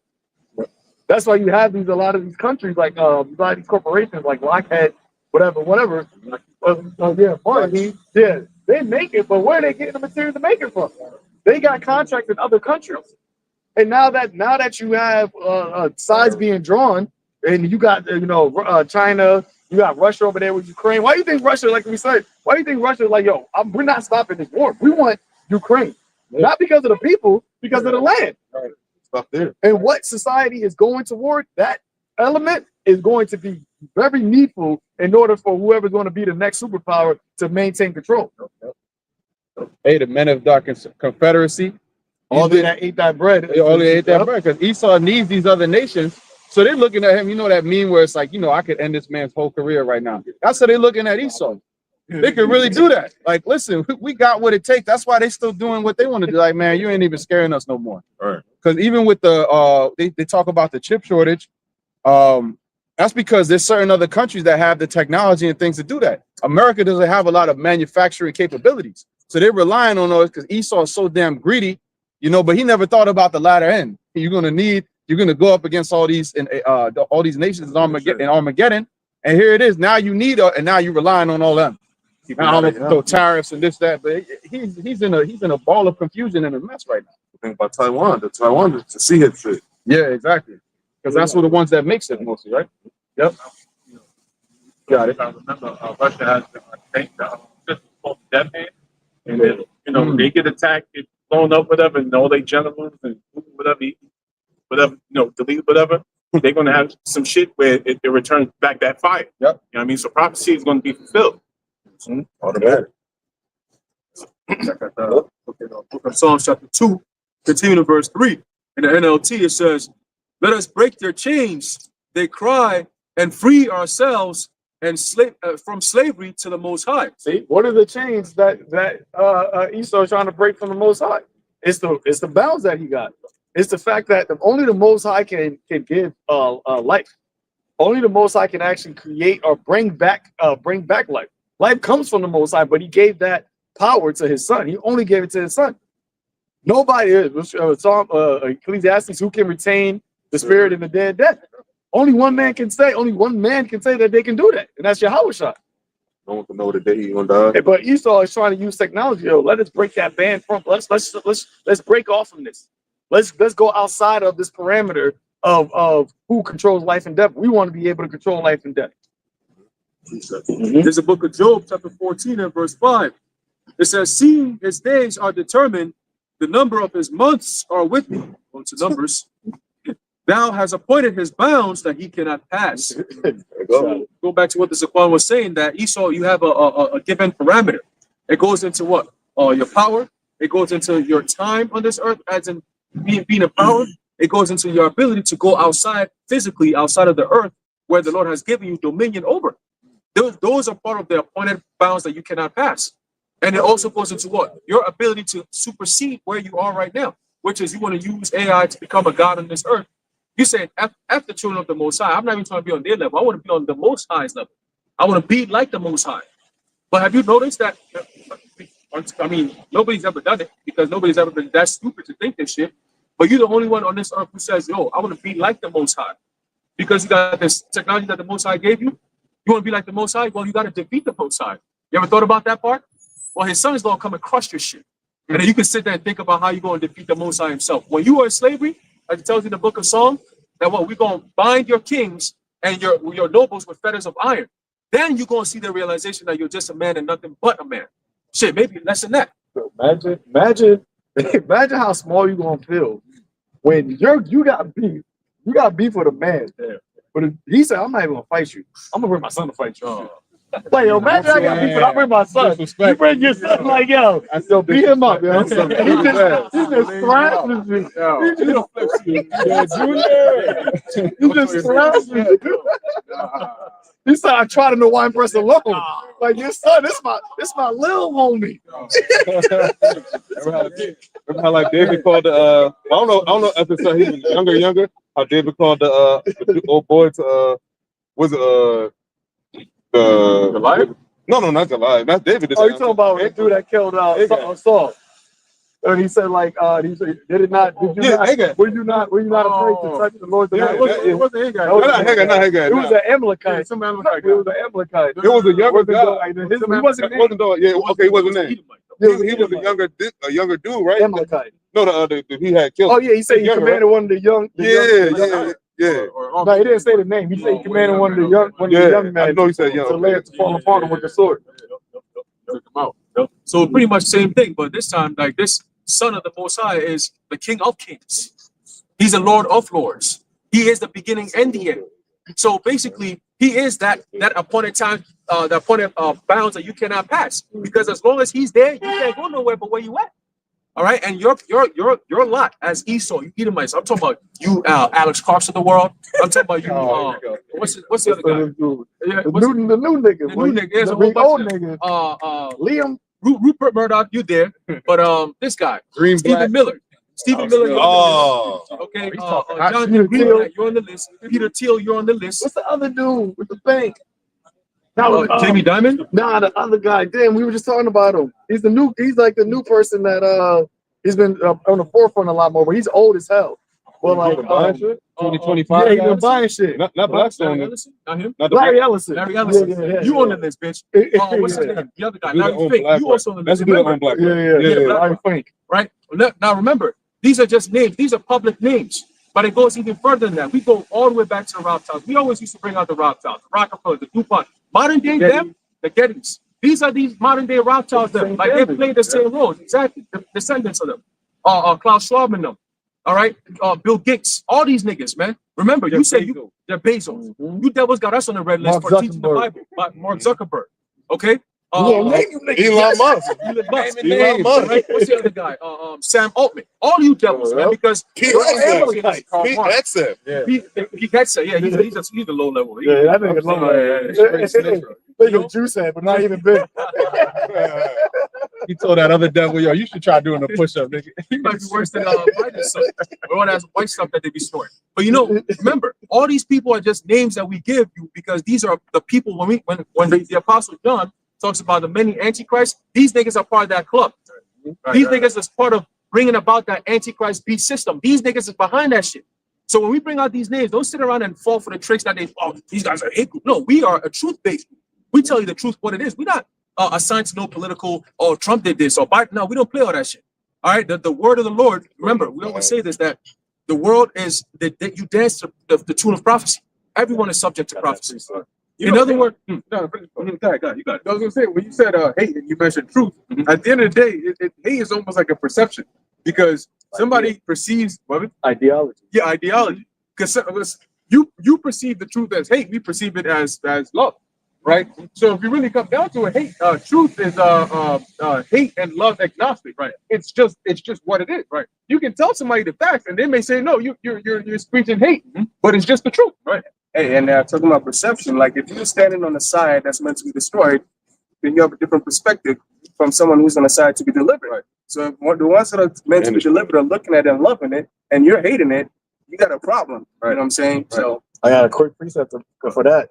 2 Corinthians 2 verse 20. 2 Corinthians 2 verse 15.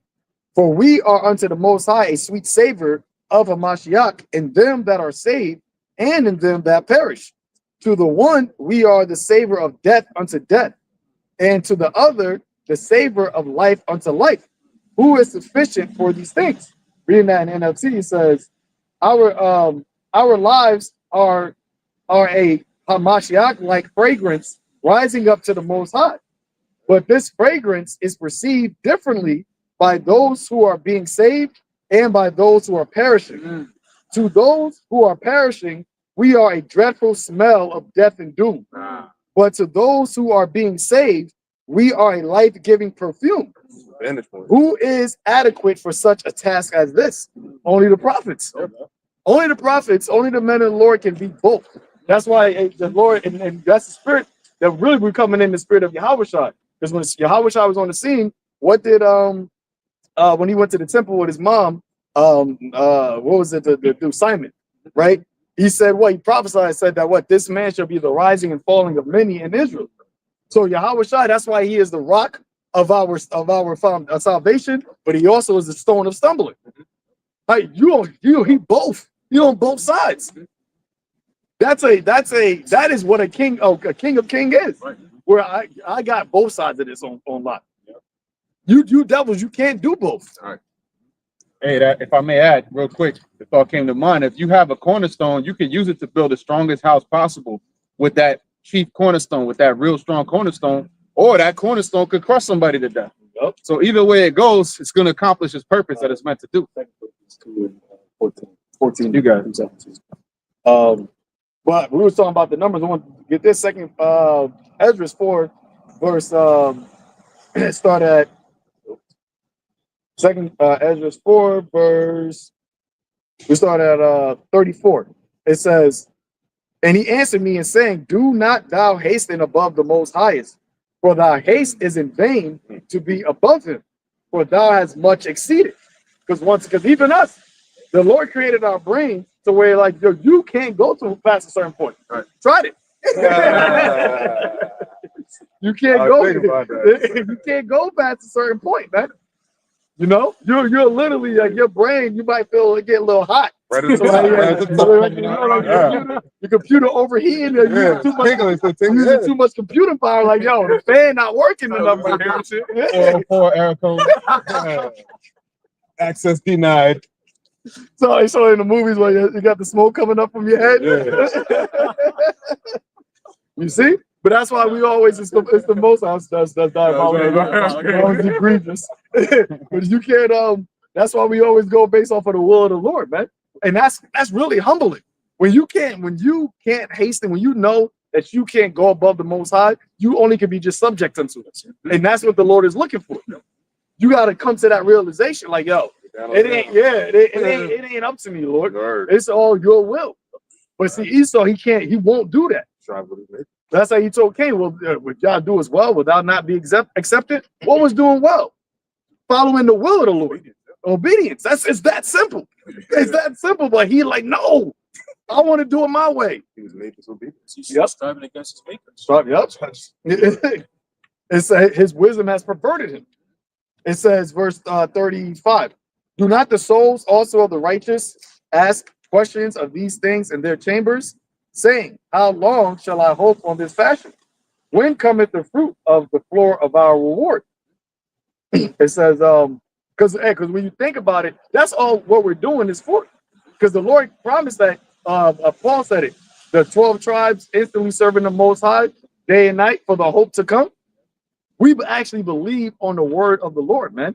Nobody else believes on that word. Right. Look at these so-called, they're trying to bring back Christianity into politics.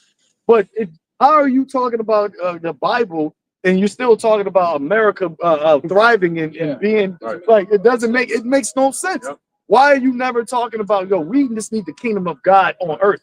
We want Jesus to come back and rule. You're not talking about that at all. Them niggas over there in the land, they're not talking about Hashem bringing a Messiah and ruling. Bibi said that, we gonna create the blessing with the help of America. Right. And Trump is the Messiah. And Trump is their Messiah. Shit. So this is how you know. That's why the Lord said, what does thou have to do with my instructions? So like it with my covenant, seeing that thou hatest instruction. It goes all the way back to Cain.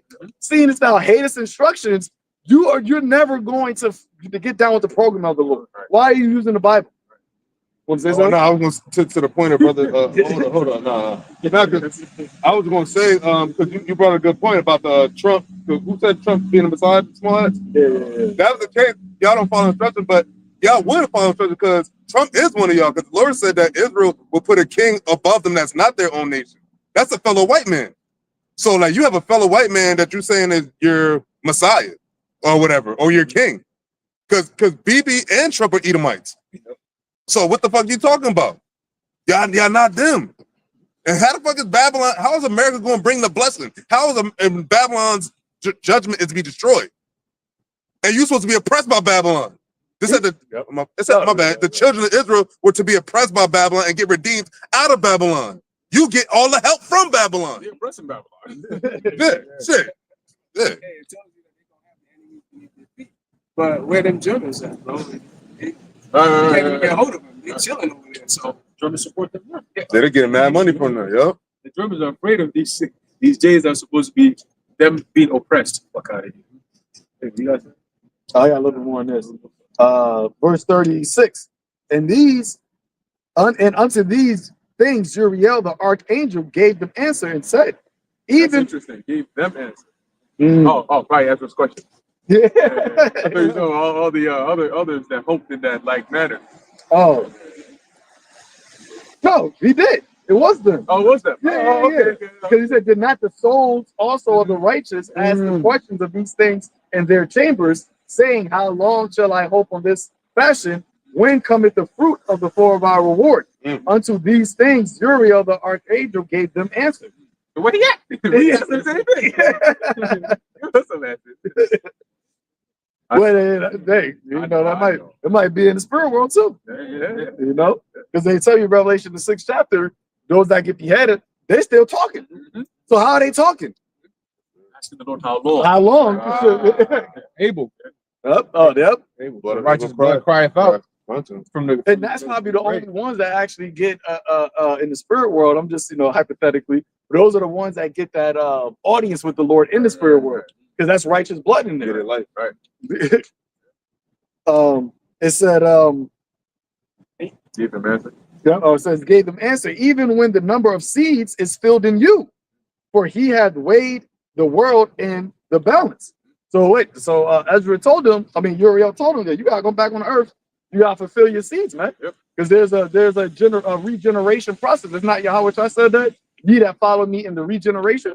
When was that? We was talking about that earlier this week. When you looking at, I may mention it to brothers as well, but when you look at the history of the scriptures and the timeline of everything that we're reading was from the first church. Oh, okay.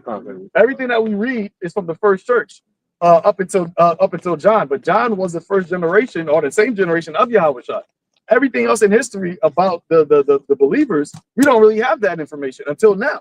Now everything is being recorded again. So from 70 AD up until now, up until 1970, 69, 70, there was no information about what happened? About the truth. But the Lord spoke, and now as we read it, it's as if the Lord is speaking to those same people that we're reading. It's like he's speaking to us again. That's why he had the men of the Lord write those things back then. It was for us right now.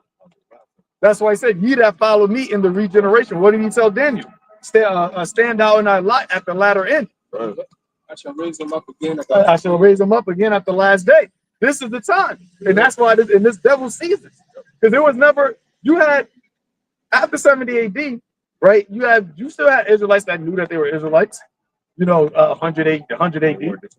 But there was no actual, written records, or we don't have it. It didn't make it until now, to where it's like prophecies. And the last prophecies that we have of the that are recorded is John the Revelator. Right. And what was he recording? What was he prophesying? What was the vision about this time right now? Right. So it would make sense that those men that the Lord was talking about was going to come back on the scene this time right now to break down all of those prophecies. Hey, I said that Daryl said he's gonna come back. Yeah, he said he's gonna follow me in the regeneration. Now, like you said, after the fathers fell asleep, right? there was no talk of Yahushai as Yahushai up until this time, right?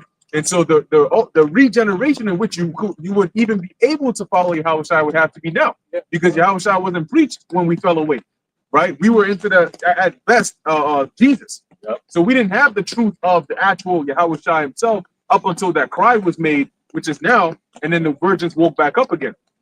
Oh, and he's made that cry at midnight, right? The doomsday clock is always talking about what? Midnight. That's your ass. Yahushai is coming when? The Mr. World War III. When the doomsday At clock. midnight? Oh, yeah, man. When that clock hit 12. Hey, what you don't sleep? So, what happened? What is said? Make sure you watch and not sleep. Oh, yeah. Yep. Keep that oil. Reading verse 37. By measure hath he measured the times, and by number hath he numbered the times, and doeth not move nor stir them until said measure is fulfilled. Everything is a math, man. Everything is math. The Lord already had this equation mapped out. This is an equation, going back to Project Looking Glass, this is an equation that Esau cannot he can't solve. Right. He can't solve this equation with all of his computing power. You can't solve this equation. You don't got the formula. You don't got the formula. Because you know where the formula comes from? It's faith. That's it. Revelations 9 and 15 says, and the 4 angels were loose, which were prepared for an hour and a day and a month and a year, or to slay the third part of men. Right? So just to back up your precept, that the Lord has everything set up, and there's nothing the devil really can do offset that. God. Yes. So that's why he said that he set the end from the beginning. So that means that it goes through the process of time, and time is numbers. Years, centuries, decades, events. How many events? Where you say, until this and that happens, and then 3.5 years, and then 7 years, and then 10. He's always dealing with numbers, and it's always on his time. Even the apostle Peter said that a day to the Lord is 1,000 years to us, and 1,000 years to us is a day to the Lord. That's all going to numbers and time. And he doth not move them nor steer them. Meaning, however it's set up, that's how it's going to play out. In other words, when the time comes, this happens. Habakkuk 2 says that. You wait for the appointed time once again. You see, so when it happens, Esau, there's nothing we can do about it. There was an appointed time for us to go into slavery. There's nothing we can do about it. We're the sons of the Most High. You don't think we were crying to the Lord? Look at what happened with the Babylonians. The women, the children, everyone crying and weeping. Antiochus Epiphanes, there's times when we cried to the Lord and he was to get us out of it. But when the appointed time for slavery came, there was no cry that he heard. We all had to go through that. So when the time comes when we get out of it, we're going to be praising and rejoicing the Lord, right? You see, and there'll be none left back if you're of the elect. But if you're an Edomite, well, the only place you're going to end up in is what? If you're here on this land, you get destroyed. And then in your next incarnation, which is in the next process of time for you, you come back as a slave. All right, as a hardcore slave for the children of Israel, the ones that you mistreated on this side. And you want to what? You want to use your rhetoric, Stephen Miller, right? This red dragon we have awoken. Bring your red dragon shit over here, man, and see what the Lord is going to do to you. All right? Precept to add to you. Jeremiah 33 and 22. As the host of heaven cannot be numbered, neither the sand of the sea measured, so will I multiply the seed of David my servant and the Levites that minister unto me. Moreover, the word of Yahweh came to Jeremiah, saying, considerest thou not what this people have spoken, saying, the 2 families which Yahweh have chosen, he have even cast them off. Thus they have despised my people, that they should be no more a nation before them. Thus saith the Lord, if my covenant be not with day and night, and if I have not appointed the ordinances of heaven and earth, and that's all math too, how them ordinances move and how it's all, the moon and the stars and everything, the sun. All right, the Lord gave you impossible tasks to do. Measure the sands of the sea. For all of the wisdom that Esau has on the left hand, can he measure the sands of the sea? He said you can number the heavens above. Yeah. You can measure the and that keeps going. And let's say you measure it today, it keeps expanding. Because it's infinite, like Yahweh Hashem Yahushua. So you can measure it. So the Lord's giving you these impossible tasks. That's why you got fumes coming out your fucking ears, man. But the Lord said He knows the stars by name. By Yeah. name. The numbers, the hairs on your head. And in the book of Job, there's mentioning just a couple, and brothers marvel at that. Pleiades, whoa, Arcturus, whoa. But we just know so little. But we okay with that. Like we read in Psalms earlier, David said, I can't even number the works that the Lord did. I'm just going to accept that. That the Lord is pleased with. Instead of you trying to be all big and high and mighty and trying to be like the Most High. Wrong. And the men that are humble to acknowledge that the Lord got it. He's over us. He's more powerful. He's our Lord and Savior. That's the ones that the Lord is actually going to give godlike power to comprehend those things. You see? But it said a couple more. It says, then I read 25 again. Thus saith the Lord, if my covenant be not with day and night, and if I have not appointed the ordinances of heaven and earth, which he has, then will I cast away the seed of Jacob and David my servant, so that I will not take any of his seed to be rulers over the seed of Abraham, Isaac, and Jacob, for I will cause their captivity to return and have mercy on them. But that's the time that we're in. Our captivity is returning. And all these impossible tasks that Esau is losing his mind over, he's burnt out. That's why Stephen Miller's going up there saying, well, Trump, fuck it, man. He got plenary power, which is just basically complete authority, supreme authority, like the supreme leader in North Korea. So they turning this shit into North Korea, basically. And fuck it, we like, go ahead, because he's making prophecy happen, man. You know, but if you looked at the clip where Stephen Miller said that, he said he has plenary power, and then he just paused. Like he had an MK Ultra malfunction. And it was like, Stephen, he just lost. Like, damn, I said it out loud. Fuck. The producer probably cursing him out. You motherfucking idiot. Why did you say that shit? You got to call that night. And they said, quick commercial break. Oh, we're back now. Stephen Miller's back. And then he just kind of fixed it up. But they got the clip. See? Everybody's over, man. You know, It's and all what's exposed. interesting about that, how you know it's all bullshit, because he was on CNN. If Yeah. you know anything about CNN, they Oh, try man. to play it to the left. Yeah. And they always act like they go against him. Mhm. But when that happened, when he basically had his fraudulent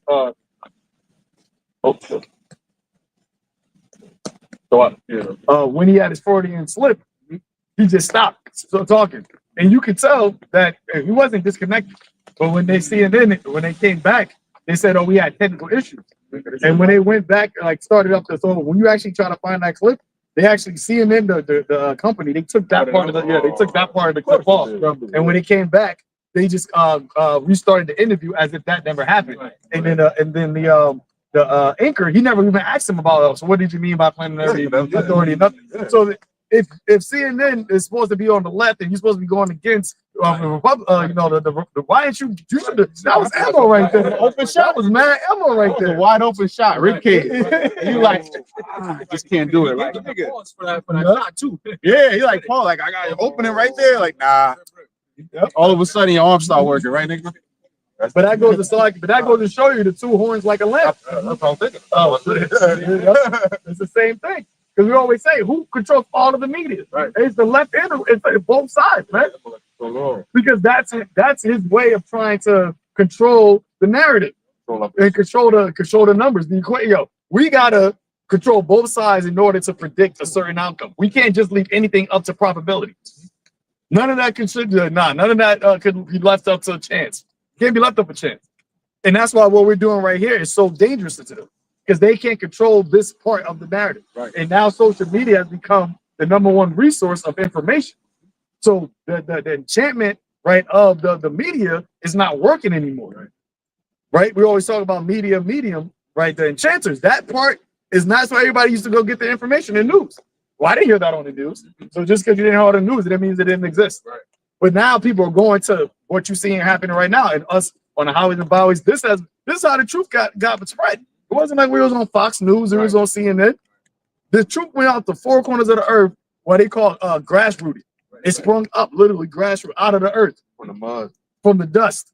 Shake off the dust. All right, that's Isaiah 47:10. For thou hast trusted in thy wickedness, thou hast said, none seeth me. Thy wisdom and thy knowledge, it hath perverted thee. Yep. And Yo, and it said your wisdom and your knowledge perverted you, and you was doing all of your wickedness in the dark, man. Right, and it says in Psalm 64 that they commune privily of laying snares and said, "Who shall see us?" And thou hast said, Quite literally, their knowledge, their wisdom and knowledge has to be the innovation of AI. Right? We went into the abominable intelligence. And when you actually, it's crazy, when you go into that word AI or the acronym, before it became what it is today, back then, I think it was back before the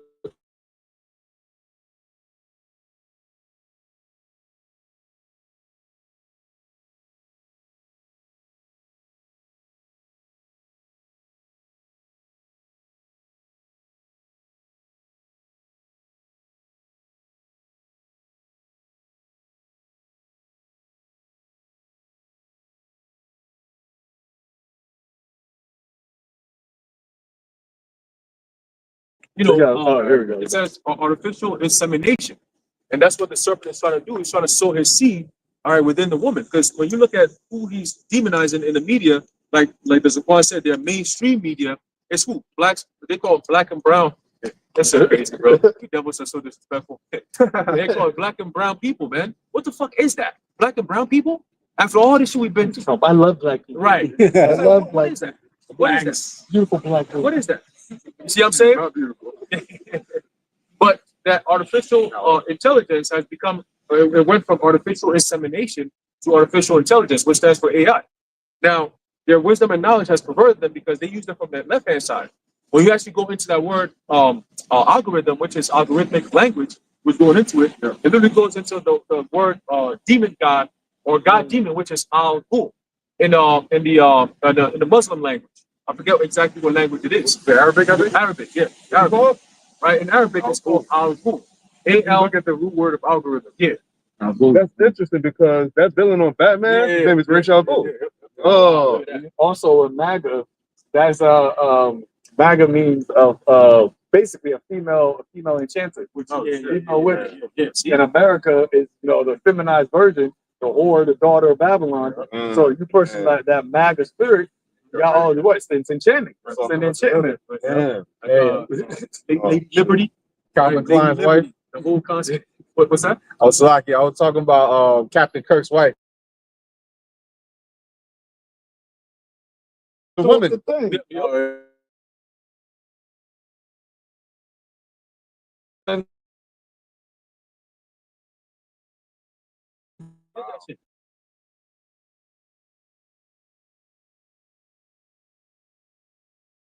And you laughing and you gotta now she's on his show. Yeah. She's running his show now. You run the thing. Yeah. You got control Damn of the thing. demon, but where the fuck did she come from? Like all these other people in the so-called crap, where the fuck did they come from? Pam Bondi, where the fuck do you come from? All these people that just running their mouth, where did these niggas come from? Her dad is actually was friends with Trump. Actually, Bondi? Bondi? No, Captain Kirk's wife. Oh yeah. Her dad is actually close friends with Trump. Look at that. Look at that. So it's like a family. They're all thing. connected. Yeah. Always connected. Apparently he was tied in with Israel and like weapons or some shit, right? See? And So they use that nick. They use Captain Kirk for as a sacrifice. there you go. To connect this. That's why it says his show was what? Turning Point USA. All this shit was a turning point. Right after this shit, this nigga, Stephen Miller, gonna talk about Red Dragon has been a movement and all this extra shit. That's what I'm talking about, He's bro. the most joyful widow I've ever seen in my Right. life. It's happy as hell. It's enchantments, bro. It goes back to the old ancient ways of doing things, which is all witchcraft and all that. Tapping into which left hand side. That's what the brother's going into. Yep. Psalm Isaiah 47:10. It hath perverted thee, and thou hast said in thine heart, I am, and none else beside me. Therefore shall evil come upon thee, and thou shalt not know from whence it riseth, and mischief shall fall upon thee. Thou shalt not be able to put it off. Right. When you go down to the book of Job, it tells you that, right? That when he's about to fill his belly, the wrath of the Most High is going to come upon him. All right. So from the time the people revolt to the time you try to press on them to bring about your newer order, but it just back and forth on to World War III. You're literally seeing the decline and the downfall of your power system, man. It doesn't get better. Whatever you devils be going into, it doesn't get better. You're not gonna get your newer order how you imagine it. You're not gonna hide underneath the bunker and then you just drinking wine and then life is just getting better. You running shit through AI. That's not gonna happen, nigga. That's not gonna happen. All right. As long as the Lord is alive, you're not gonna get that shit, bro. And your end is fast approaching. We're reading it. All right. Go ahead, bro. And desolation shall come upon thee suddenly, which thou shalt not know. Stand now with thine enchantments and with the multitude of thy sorceries. wherein thou hast labored from thy youth. Right. So even going back to the founding fathers, they built America based on Freemasonic principles. Right? You look at the so-called the White House and the whole what's that place The called? National Mall. Yeah, all that shit. The DC. National Monument, all that. When you actually look at it, it's all it's called Satan's sigil. It's all Look up- numbered. It's all numerology, exactly. It's all numbered. Okay, shapes and signs and all that. When you look at it from a bird's eye view, you go type in Satan's sigil and type in damn, what's that place? I think it's the White House, but the whole No, land, the Capitol the building. Capitol building. It's Yes, in the middle. it's in the middle of it. Washington Monument Yes. is like 666. One of them is like tied with 666. Yeah, that's the one. It's like when you look at it from Bird's eye. yeah, exactly. From on the ground all the way to the top is I think 666 feet tall. All right, they go into all that. Then it's called Capitol Hill. Going back to Capitol Line Hill, right back in Rome. Right. It's a shape like an owl. Owl, exactly. Yeah. All of the streets and The streets, everything is set up. everything, It's shaped like an owl. There you go. Right? So all this shit that's going on is them going back to their youth. The inception of America was built on Freemasonic principles. That's anti-Messiah principles. But yet they say, oh, it's on the Bible. This nigga Trump swore, you forgot he put his hand on the Bible? When have you ever seen that? Where have you ever seen that? That was the first time I seen that. I said, oh yeah, it's over. It's over. And I was telling my brother, I told my mom, I said, this guy's going to turn into a demon nobody's ever seen before. That's the cool Lord. Yeah. So see, he said that he converted to be one of the Amalekites like years before anybody knew. And all of a sudden, when he became president, he showed it. Because he ran on evangelical votes. All the evangelicals and whatever. And KKK niggas was KKK grandmasters was fucking, endorsing him. And people were like, oh, you see KKK is endorsing this guy. He's a racist. Like, that was back in his first term. But it wasn't time yet. Now is the time, man. You see things moving. He hasn't even been here a year. And look what he's done. Talking about he broke a piece. Fuck out of here, man. I found out that Stephen Miller, he's an Amalekite. Yeah, he is. And he is the Trump speeches. Trump speeches and the immigration.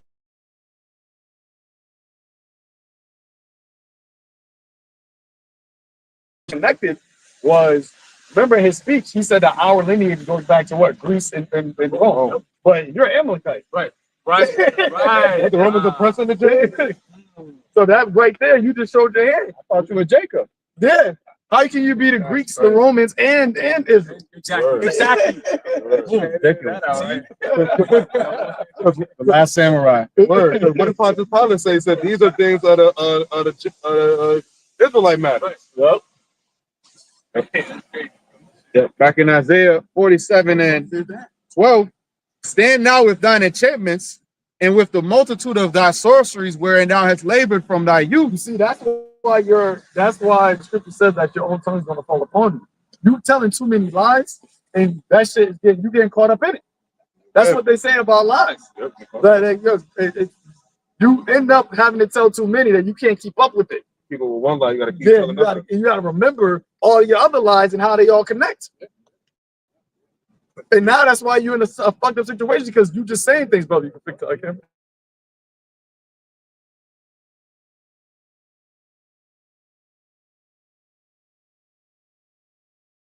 Other sheep that are watching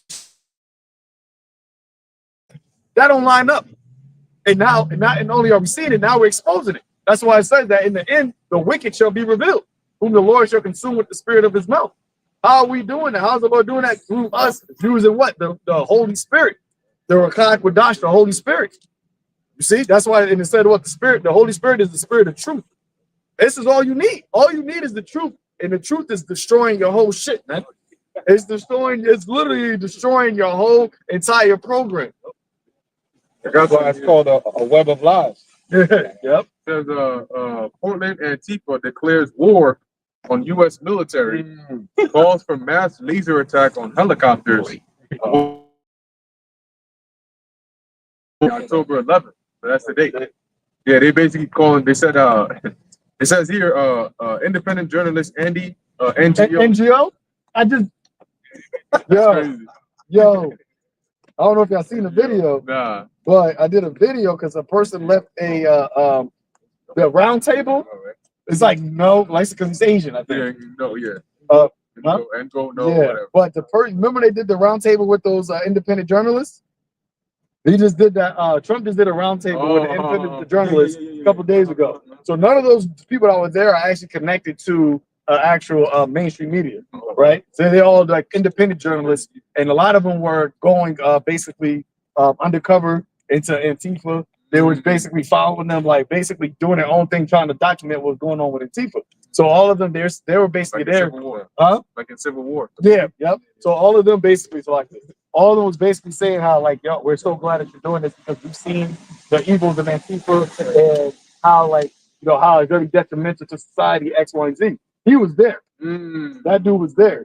Now, you can read, I'm just want to read something real quick. Somebody left a comment on my, on one of my videos because I had said how what he just said, what Trump just did was a precedent. He set a precedent to now have individual journalists be basically get a platform. That's what vocab is. Vocab is gathering information to be set up as an independent journalist on this truth.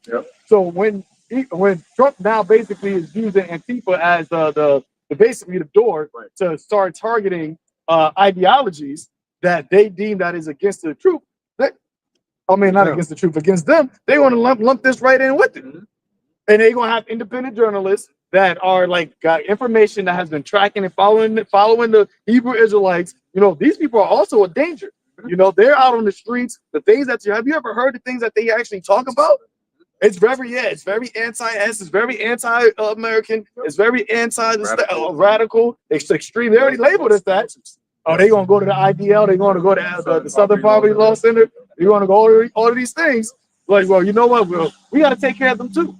And then what Trump said about Antifa, somebody asked him, he's like, are you gonna, I know you made it a DT organization, but are you gonna make it a foreign terrorist thing as well? He's like, foreign, he's like, you know what? I think we could do that, right? Because they're not only just in America, right? They're everywhere. They're everywhere. And if you got a foreign team group in your country, then you can actually ignite insurrection act and martial law, because now you're saying there's an actual cell, an invasion of an of a foreign team in your country. Now, is not this truth going throughout the four corners? And are we not preaching the same thing about Yahushua? So you got people in Babylon that are saying the same thing that's in London. So they're gonna say, well, that's the same ideology. Well, that's a foreign, we got invaded by a foreign T organization. And that guy, Salakia, got a little excited. Would it still be that if it considered if it started in America? Because the truth started. Well, that's what they say about the Antifa too. But because you got quote unquote cells in other countries and they all have the same ideology, you can label it a foreign, International. an international organization. So therefore, it's a foreign T organization. And he said he's going to label. Damn. And they're part of Project Megiddo. Yeah, I was gonna say that they could with what you mentioned with vocab, similar to what they did, what happened during was it Cyrus's time, where he had them check the records to see if indeed it was written in the records about Mordecai or about what sorry, it was during Darius's time. They checked the records to see if Cyrus really gave that decree. Once they start bringing up the Israelite stuff with vocab, they could go and check because they have us in Project Megiddo. And the FBI does have the DHI on their documents. So by bringing this out, they can go and say, oh, so he can say, oh, well, if they were already put on the watches by the FBI, then well, most definitely they're a T, you got to watch them. Remember also with the whole Captain Kirk shit, people were losing their jobs, getting fired because they were basically saying things like he was an evil person, like, or he was doing this, basically just all the things that they were saying. So all of this information that they got, and we're coming out and we're proclaiming that you are the Edomites. They're going to go check the Edomites. They're hated by God. The Edomites, the Lord said that they're going to be destroyed, and you're saying that about us. That's hate speech. And vocab not the Edomites along the way. And because you can't prove that we're the Edomites, you actually have no proof. So that's an ideology that you have. Right. Oh, exactly. And they'll say white. That's what that's the first thing they'll go to. They'll make a connection and then they'll run with the white. Which ultimately they're going to be demonized in the Bible as well. They show you movies all the time that the Bible is becoming illegal in the UK and shit. The Bible is illegal. Anyone caught reading or saying anything from the Bible, you're going to face some time or possibly death. Yeah. Well, it does say they have so many laws they can't even keep track of it. So they can just go in there, pick up some, and you stole it. Pick up some. Yeah, What's attach it to a file. That's it. Oh, you can. Yeah. So this guy, so it's the brother left a comment on one of my videos. It says, "Shalom, Elder. At least one of the guys at the round table, Andy NGO,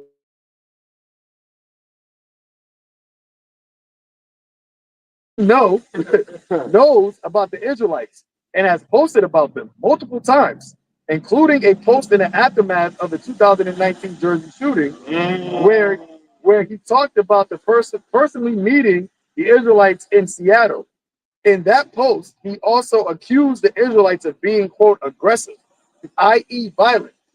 For all of his intents and purposes, before on his X account, his handle on X is Mr. No, Mr. Andy No. If in the future a roundtable at the White House where the Israelites are being discussed, I won't be surprised if he, as well as Vocab, Haman Malone, are both at such a roundtable."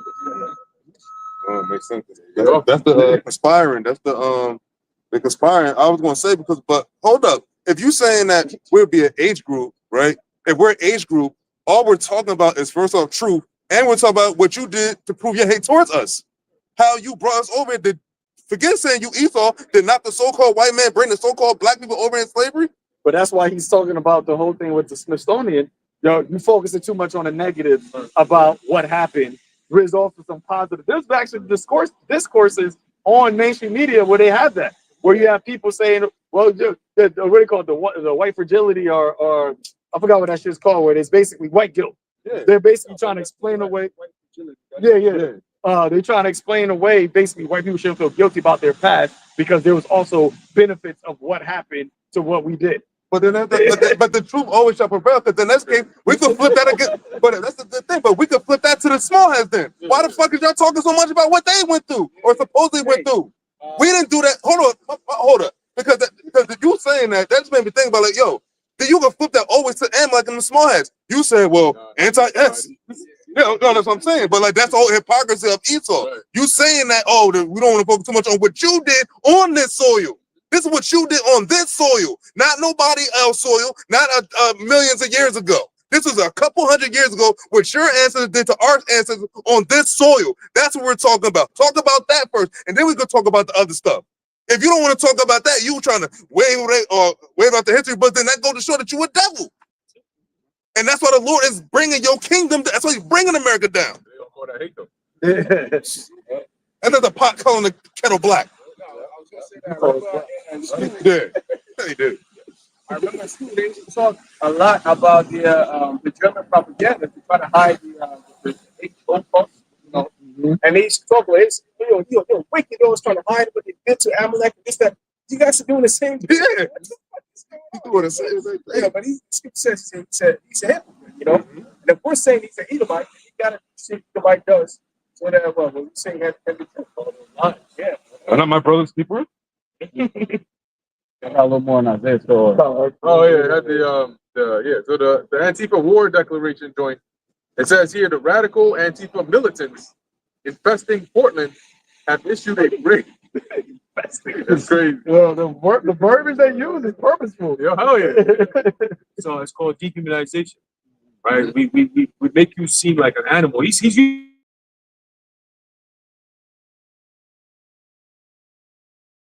vermin and these creatures and all this, the violent criminals. These are dehumanization words because when you think of those words, you don't associate it to somebody you want to care about. Right. It's like, these are criminals, and these get them up out of here. They're criminals. What they're going to do here? And they show you the violent parts that they create. Antifa and all this is all man-made. It's all inside stuff. CIA is behind all this shit. All right, we can't prove it per se, but they're doing this shit. Right. It's the same pattern. That's how you know they're doing it. Okay, for the narrative. Boom. Because all of a sudden, Trump sends these niggas over there to Portland, which we said, because years ago, Portland has some shit going on over there. Mm-hmm. This Portland shit, because that could be the place that sparks the fire. Out west, close to Alaska, Alaska Fairbanks, people can't, right? But again, going back to what I was thinking, about dehumanization. So once they're done with the dehumanization through the media, that's what through the dehumanization. Once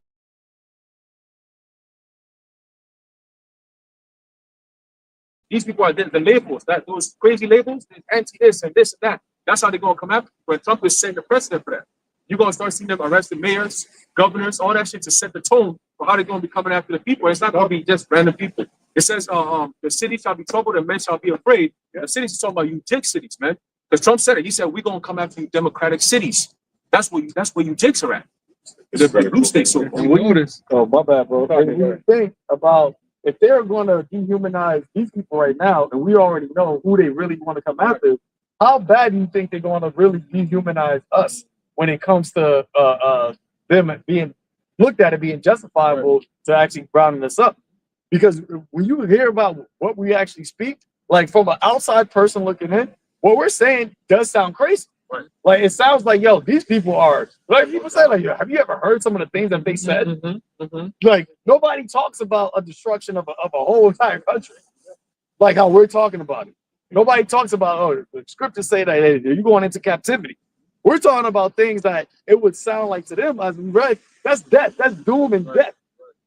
So that's why when they actually now bring that, when they bring the persecution and dehumanization, it's gonna be crazy. It's gonna be bad. That's why the Lord said, "You should be hated for all men for my name's sake." The Lord wasn't exaggerating. He wasn't. Oh, that's not an exaggeration. To the point where that with the AI too, using that as well for deep fakes and making it seem like brother said or did something, they're going to use all of their arsenal at their disposal, and it's only going to be based off of your actual understanding, faith, and truth in the truth of Yahweh Bashem Yahushua that you're going to be able to stand in that time. Because you're going to have, the Lord talked about, you're going to have your parents betray you. They said your brother shall deliver another brother up to be killed. You're going to have your friends that you know, the so-called and the friends of so-called friends of the world.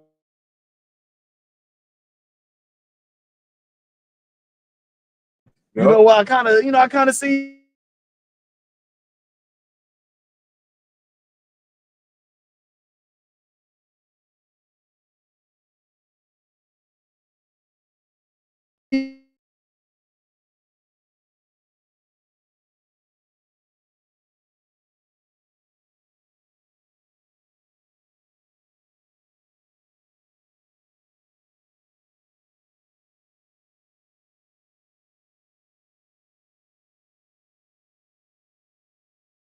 over 30 days. Yep, It started at 18%. Yep. That was the probability. The numbers. Huh? It started at when it first dated, it said there's probably 18% chance that it will be 30 days plus. Oh. But now it says expected. So that means that it's higher than 50% chance. Higher than 50% chance. But what did Trump say? Oh, we got this gold. We have this not go ahead and say golden, but we have this unprecedented opportunity to use the shutdown. Yep. And then who did he introduce now during the shutdown? The director of the Project 2025.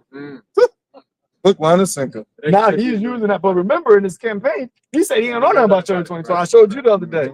When you seen that, when you seen the clip, he said, they're trying to link me to 2025 project. I don't know what 25 is. He was like, I heard some things in there. There's some really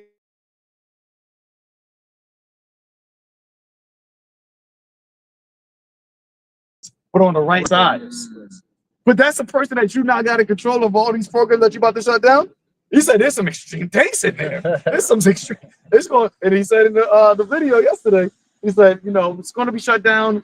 It's going to be painful. Not right now, but it's going to get worse. It's going to get worse. But they're going like the Democrats. They want to get a taste of it. When they say Democrats, it's talking about you niggas. Yes, you've been aligned with woke. You've been aligned with leftists. You've been aligned with the DEI. You've been aligned with fucking ubiquitous. Everything, man. Love to have it so. What did Stephen Miller say? You cannot threaten us.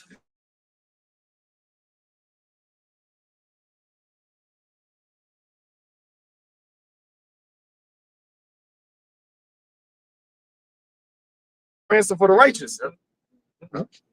So back on here, it says the radical Antifa militants infesting Portland have issued a brazen call to arms. A coordinated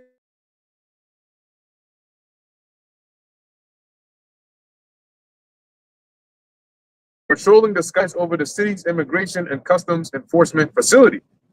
Independent journalist Andy No reported the blog's announcement and said organizers urged participants to converge at different vantage points across the city and unleash your beam at the cop copter. So that's what they're going for. You gonna us? It ain't gonna just be vocab. Vocab doing a lot of legwork. Yeah.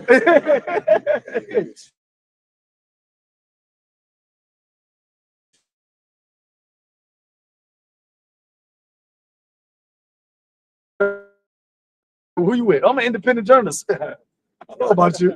Hey, but they once again they show you that in the movie Civil War, because the perspective we were watching it was from independent I believe they were independent journalists, because eventually, yeah, they were independent journalists.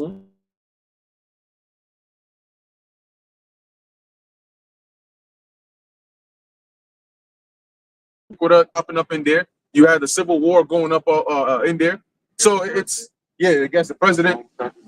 You know, so it's really signs that they showed you. You can use this Portland thing to really bring it that insurrection back. Well, What's that happening? he blamed it.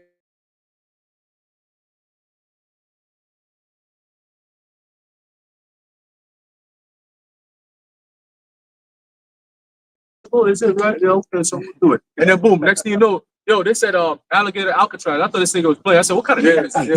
Yo, he said that shit on a Tuesday, on a Friday, Tuesday. That shit was over in Florida. I said, damn, he didn't waste no time. I said, yo, these niggas not playing. Like, and then normally, like, they'll say that shit like early month, and then maybe mid to late month, you might start seeing them saying, well, maybe in the next 30 days. Nah, this nigga said 3-4 days. We already alligator Alcatraz ready to go. We already got people in there. I said, damn, bro. Now they like based on what we just read, the fact that they got military helicopters patrolling like over ICE facilities. They're talking about fencing it and everything. It's literally like a prison, you know, but for non-traditional prison system, you know. So you can't break in, you can't break out. This is gonna be whenever you see them set up them fences, it's an illusion, because remember they're saying that they're coming here to what? To keep the city safe, nigga. When you put a fence, that's literally a division, bro. You're putting a division between you and me. So you got the people on the outside, and then the fence is supposed to be protecting the ICE agents. But what happens soon when ICE gets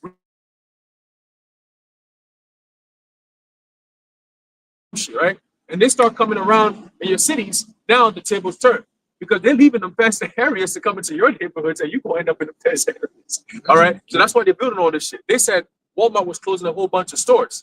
I forget exactly what it was, but I think it was last week or the week before. They said they're looking to close down a whole lot of their stores all across the states, man. I said, oh, here we go. Because they said it's part of their documents. There's going to come a time where they're going to fuck with the weather modification. They said by 2025, the military is going to have power over weather modification. You about to start seeing some shit from now throughout the winter. You're going to see some shit. All right? They said they're going to fuck with the food. That's what you're seeing right now. They said they're going to start a crisis that could last about 6 weeks. And within that 6 weeks, the people are soft enough for you to bring in whatever solution they may be. So you're seeing a squeeze happening. Everything that we've been saying over the past 10 years, it's all playing out right now, man. Hey, there you go. I would bet money with the closing of Walmarts, the ones they keep open, I guarantee you those Walmarts are close to train tracks. There you go. Yeah. And they got Walmart in all 50 states. Every state has a Walmart in it, and it's close to the major population area of that state. So it's a setup that's been played out. And another point I wanted to mention too was Eric Adams dropped out of the race because he already knows that Mamdani's coming in there. So he's like, shit, Trump's about to go crazy on New York. I might as well get out the way. God, Trump told him to get out the way. Yeah, exactly. Because those voters that would have potentially voted for him, all those voters are now going to go to Madame. They're not voting. They're not putting Cuomo in the office. And he's been sold out to Trump. He's been sold out to Trump, Adam. Yeah, definitely. Because he said he wasn't even running that as a Democrat no more. He was running as an independent. I got one more scripture. We close it out. 2nd Ezra 16. Whoever want to break it down got it. 2nd Ezra 16, verse 68. For behold, the burning wrath of a great multitude is kindled over you, and they shall take away certain of you and feed you, being idle with things offered unto idols. And and that goes into the what you call it, this whole AI system. It's an idol, man. And you got people. What did Mark Zuckerberg say? That if you not augment you're going to be at a cognitive disadvantage. AKA, if you don't get augmented, you won't be deemed retarded in society.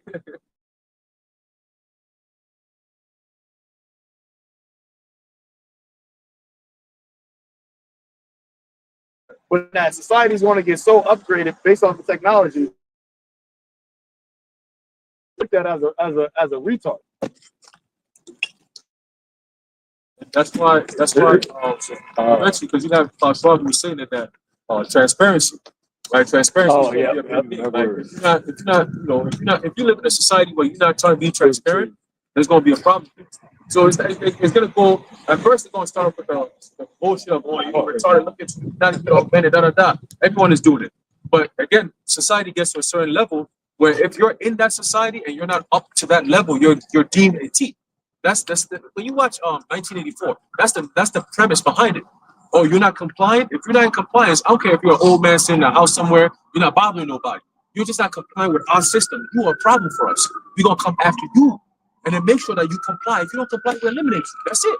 Because it's their world now. It's the world of the wicked. It's very short, very dark time, but it's their power, it's their time. It's their time for them to so far shine in darkness. You know some shit? But they're already telling people now that you gotta learn how to use AI.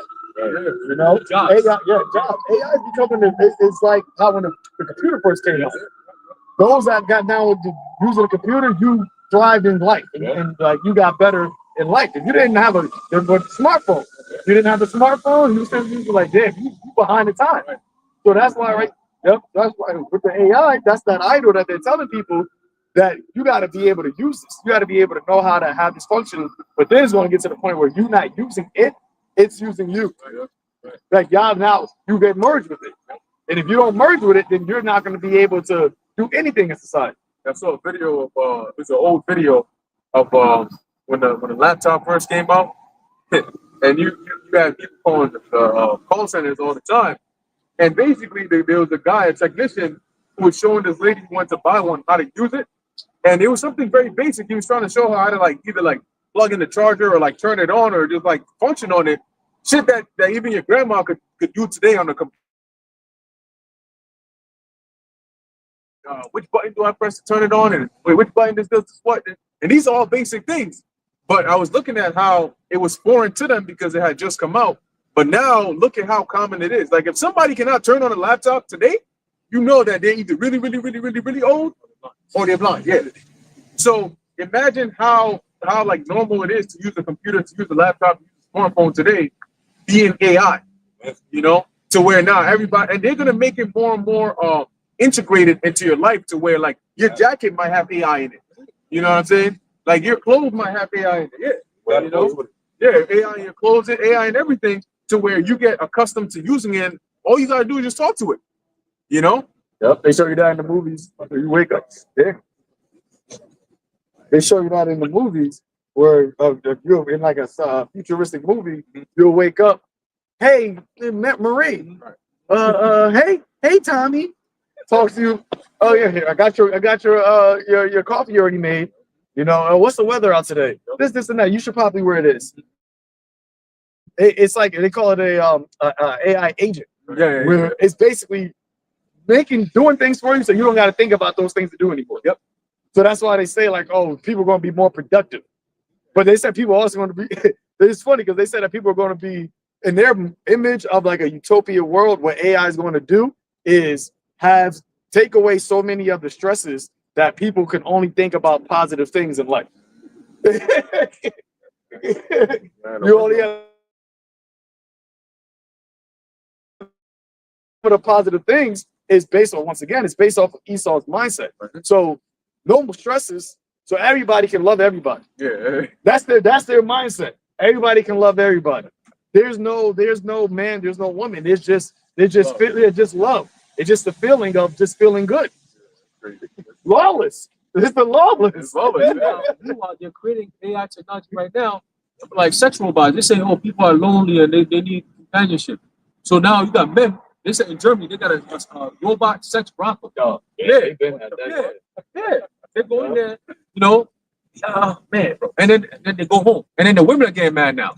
They say, we could give you everything. Why are you laying with a robot? And the niggas are saying, The robot give me everything for the best shit that you can give me. So yeah, they take it and they don't talk back. You're the one who's running your mouth. That's why I'm running away to the robots. So they already assimilating society to think this shit is okay. And you know what those robots do? What they can do? You can actually change up how the robot looks too. So like you can design the type of AI woman that you want. So I want a girl with blonde hair. I want it 5'4". I want her to have a size 3. They give you that robot, give you the voice.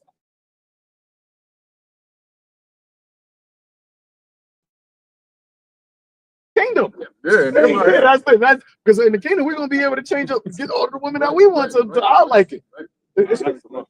Wicked to have sex.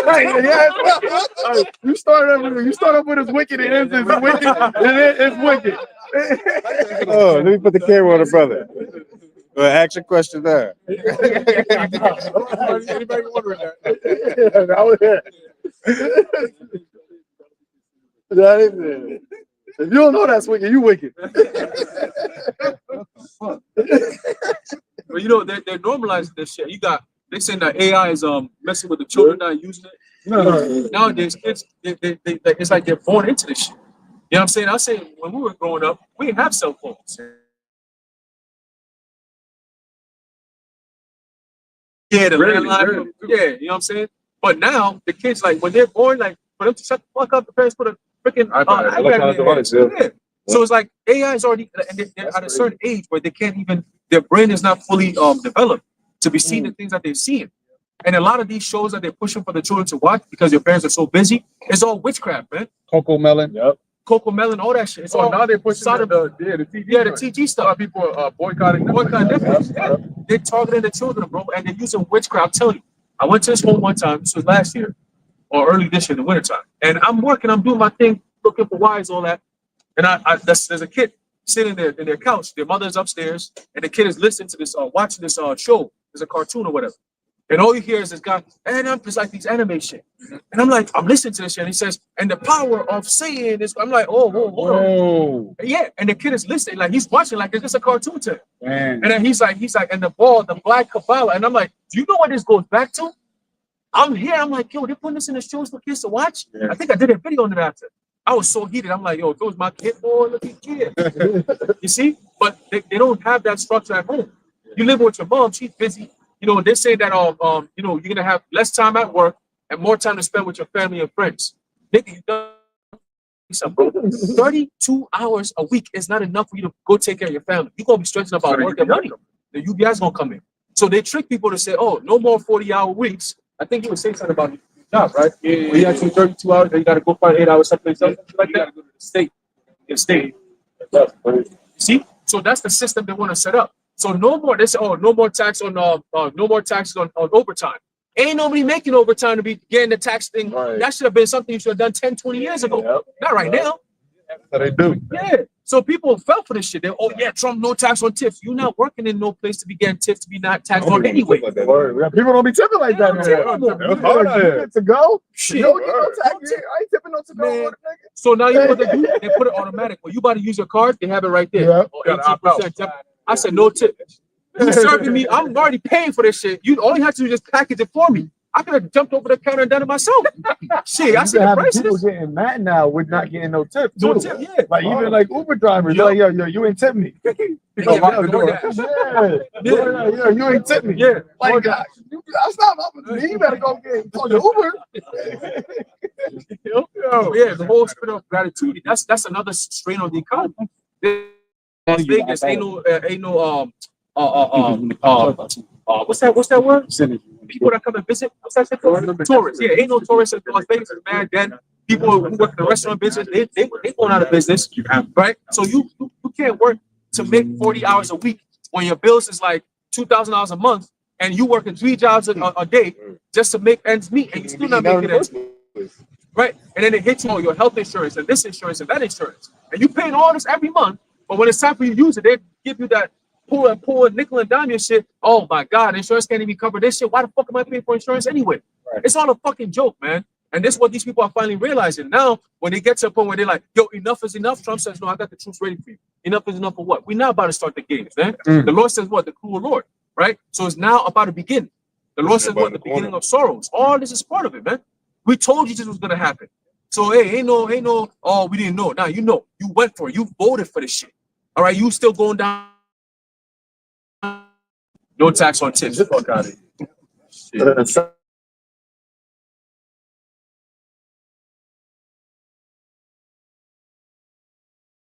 The angel told him, you know, from the mouth of the Most High that these people are weak just because they only listen to the Lord.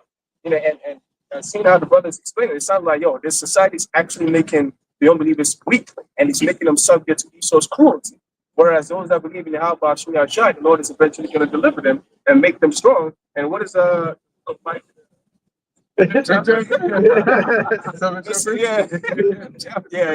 says they're gonna run through like a lion among sheep because what they believe in the Lord. They're gonna be like principal men, you know, so on and so forth. That's right. When you really look at society, the last real men are the men of the Lord. Yeah. Like that's it.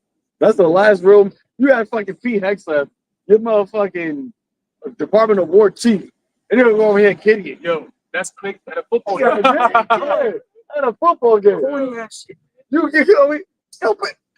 I'm like, yo, come on, bro. Like, you supposed to be the guy that's supposed to lead America to win this next war? I saw a photo of them. I don't know. I don't know. I wouldn't be surprised, but nah, that wasn't AI, dude. That was some old photos. Oh. There's the one with Trump and Giuliani. Giuliani's dressed like a bitch. Yeah. Epstein got a portrait of Clinton in his Epstein Island of Clinton in a dress. Sitting down, it's like a big ass portrait. Right when you walk into his foyer, it's Clinton in the fucking dress with his legs crossed and shit. Spirit. Everything is male, female shit. That's all you do, man. A man in a dress, bro. Androgynous. With his legs crossed. Oh, fucking, that's brother just mentioned Zelensky. Oh, yeah. You saw that cross-dressing. doing the videos and shit? Yeah, like an actor or whatever. It's some 2017. Yeah. Yeah, it's about there. Barbara Bush, that's a whole nigga. You see that? He more masculine than the husband, bro. Bad brolic, bro. I'm like, that's the nigga George Bush lay with. Fuck out of here. Obama. All this shit is all coming out, man. It's all coming out. They say Macron's wife is a dude. He's a dude. I want to go that. over that shit. She's the one who's been saying it, so they took Candace Owens to court over it. I don't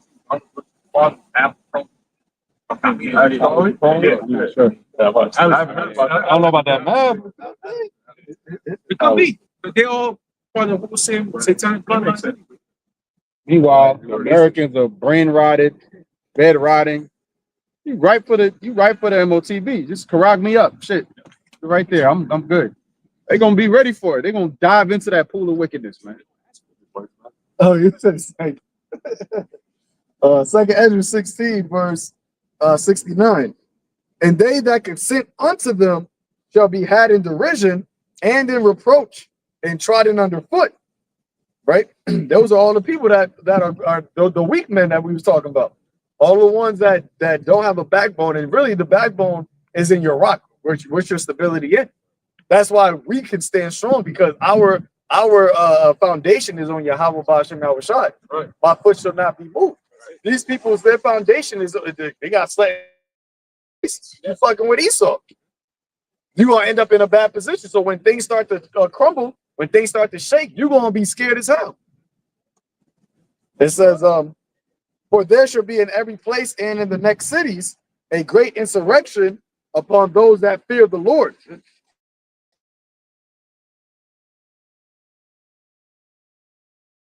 Those that fear the Lord.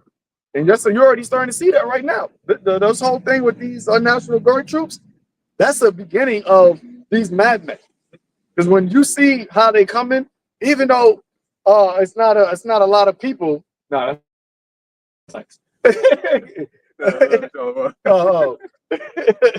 When you see how they're approaching people, there are people over there. So, Cardi, you don't got to do this. You don't got to be like, help. They don't give a fuck what happened. People, you can cry, scream, beg. Yeah, you can cry. You can.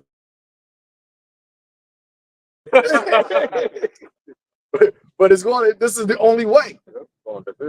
Yep. They don't give. They're not like, once again. They don't care they're gonna be without mercy, man. Sparing them. It says, "For they shall waste and take away. Then shall they be known who are my chosen, Right. as they and they shall be tried as gold in the fire. Hear, O ye my beloved, saith the Lord, behold, the days are at hand, but I will deliver you from the same." That's the enemy coming in like a flood, right? When they tell we can take them out their houses and stuff. That's why, like when the enemy shall come in like a flood, right? Because it says the burning wrath of a great multitude. That's the verse above, and it mentions them coming in, and that's when the they're going to be known for the Lord's children. The storm. Storm, yep. And when they say to take away their goods, that's what's going to have a lot of people to cast them out of their houses, Right. and take away their goods. That's what's going to have a lot of people bend the knee. Yeah. You know, because that's why the Lord has through the Spirit we have been conditioned to be pilgrims on the earth. So these things, even in the same chapter you read up, it says they that labor as if they shall they labor in vain. So Esau cannot use the threat of taking away our cars, our jobs, our goods. He can't use that as a form to make us bow the knee. The Lord already said, "I already have 7,000 that shall not." So it's not nothing you can do. Even our own lives, you can't even threaten in order for us to bow the knee. And that's going back to the theme. That's the confusion, right? Or that you can't override. That's the equation that is fucking you up right now. Like, yo, no matter what I do, I can't get them to go against their God. Right. At a certain time, before we knew who Yahushua was, you could have got that off. You could have got that off with Jesus Christ, because that's not a true God. Right. That's why you got a lot of these people that took the jump shot. What happened to their faith in God, in Jesus? Yeah, they're doing it in church. That goes to show you that you didn't have true faith, man. Because true faith is a gift. Yep. You can't create it. Talk about those liberties, like stuff taken away, man. We count that as dungleberry. Yep. And that's like a mindset of a soldier, not being entangled with the affairs of this world, man. You have these things, right? And you use them as, for tools and things of that nature, right? Defenses. But at the end of the day, we know all of this shit is all these elements should be burnt up. Right? What conversations are we to be in? Or knowing that all of this is going to be gone. Even these bodies that we have now, we're not even going to look like this. Right. So you can't even, the bodies, you can't even say, yo, you want to save your body? This ain't the body that's going to be the end all be all. The body that you killed Yahushua, it ain't the body that he coming back in. It says, be ye not afraid, neither doubt, for the Most High is your guide, and the guide of them who keep my commandments and precepts, saith the Lord God. So that is where, that's why you got to keep your eyes single, man. Be pressed toward the higher calling of the mark. When you have that mindset, then the Lord is going to guide you, and that's all you need. All you need is the S equals F and W. Salvation equals faith and works. That's it. That's the equation that you can't get down with, man. Y and Y. Who? Y plus Y. Oh, yep. No. Anybody else got anything else? I was gonna say one thing that came to mind because you talk about Esau, the computation. The scripture says he will utter error against the Lord. So that error message should be blaring in his head right now, but he's not seeing it. And really it is blaring because the prophets is the error message, like you're fucking up, stop what you're doing, but he's just gonna keep going. But then again, we telling him to do it. He's going down a one way down the wrong way. Keep going. You shouldn't jump off that cliff, but keep going. Keep going. It's like you do this coding thing, you send it to somebody who has to review it and approve it. Esau keeps doing his coding and he keeps it to the Lord. Right. And he accusing us. The Lord's like, this is not the equation, it's not gonna work. And then we do our thing and he's like, yeah, that's how it's gonna work. They're like, well, how did let's demonize them? It's like that's still going against the code. He's still not getting the equation right. Well, that's what he said about the accuser of thy brother. You're going up trying to present a case against us. We're presenting a case against you. You presenting a case against us. Well, who actually has the actual justification? Right. Evidence. Who has the proof? We got the exhibits. We got all of it. What you got? Evidence. They just got a whole bunch of propaganda. Even your so-called Jewish history is all full of bullshit, man. And we could debunk that in 2 seconds. But then when it comes to the prophets of the Lord, we have the evidence, like this one said, we have the evidence, we have the events, okay, the witnesses, and more than one witness. Bro, it's over with, man. This case, every lawyer would take this case. Oh, this case is overwhelming. Yo, y'all the people, yeah. You know, if we were in a righteous society, our case would have been taken a long time ago. Every lawyer want to jump on that. But you niggas, where's your case at? They be like, nah, but we got a fraudulent claim. But you said they've been here for 1,000 years, but we just came in 1948. How are we going to prove that? Nah, we can't prove that. The past citizens fighting against. Well, wipe them out. So we could have a case and say we've been on this land the whole time. Fuck out. And you know what the thing is, right? They would have understood that the Most High ain't with them if they respected the Most High. Like if you respect someone, you respect the judge. Let me understand how he thinks and let me adjust my way to his way. But the scripture says that he want to be like the Most High. So he think that, you know, he doesn't want to know what the Most High thinks. He wants the Most High to think like he thinks, you know. That's why he's being taught the right way to do a sacrifice, but he's thinking, now let me do it my own way. Like you respected the Most High and how he likes it. He would have done it the way he likes to do things, you know. But that's the only way he can't get it, because he doesn't respect the Most High. And so you would never ever understand the righteousness of the Most High until the Most High kills himself. All right, last one. Let's get up and just say. Don't check the time. Isaiah, what's that? 26. Isaiah chapter 26, verse start at 8. Says, yeah, in the way of thy judgments, O Lord, we have waited for thee. The desire of our soul is to thy name and to the remembrance of thee. See, and this is what we always do. This is what we're out here for, to exalt the name of Yahweh Ba'ashem Hawashad. And everything that Esau has done, and all of the wisdom that he had, he's never exalted the name of the Heavenly Father and his Son. And he doesn't even, like I said, he doesn't even exalt God and Jesus, right? They talk about their own power and what they're going to do for themselves. Their technocracy is themselves. They made themselves an idol. It says, with my soul have I desired thee in the night. Yeah, and my spirit within me will I seek thee early. For when thy judgments are in the earth, the inhabitants of the world will learn righteousness. So when the Lord's judgment comes up, that's when they're going to learn it, man.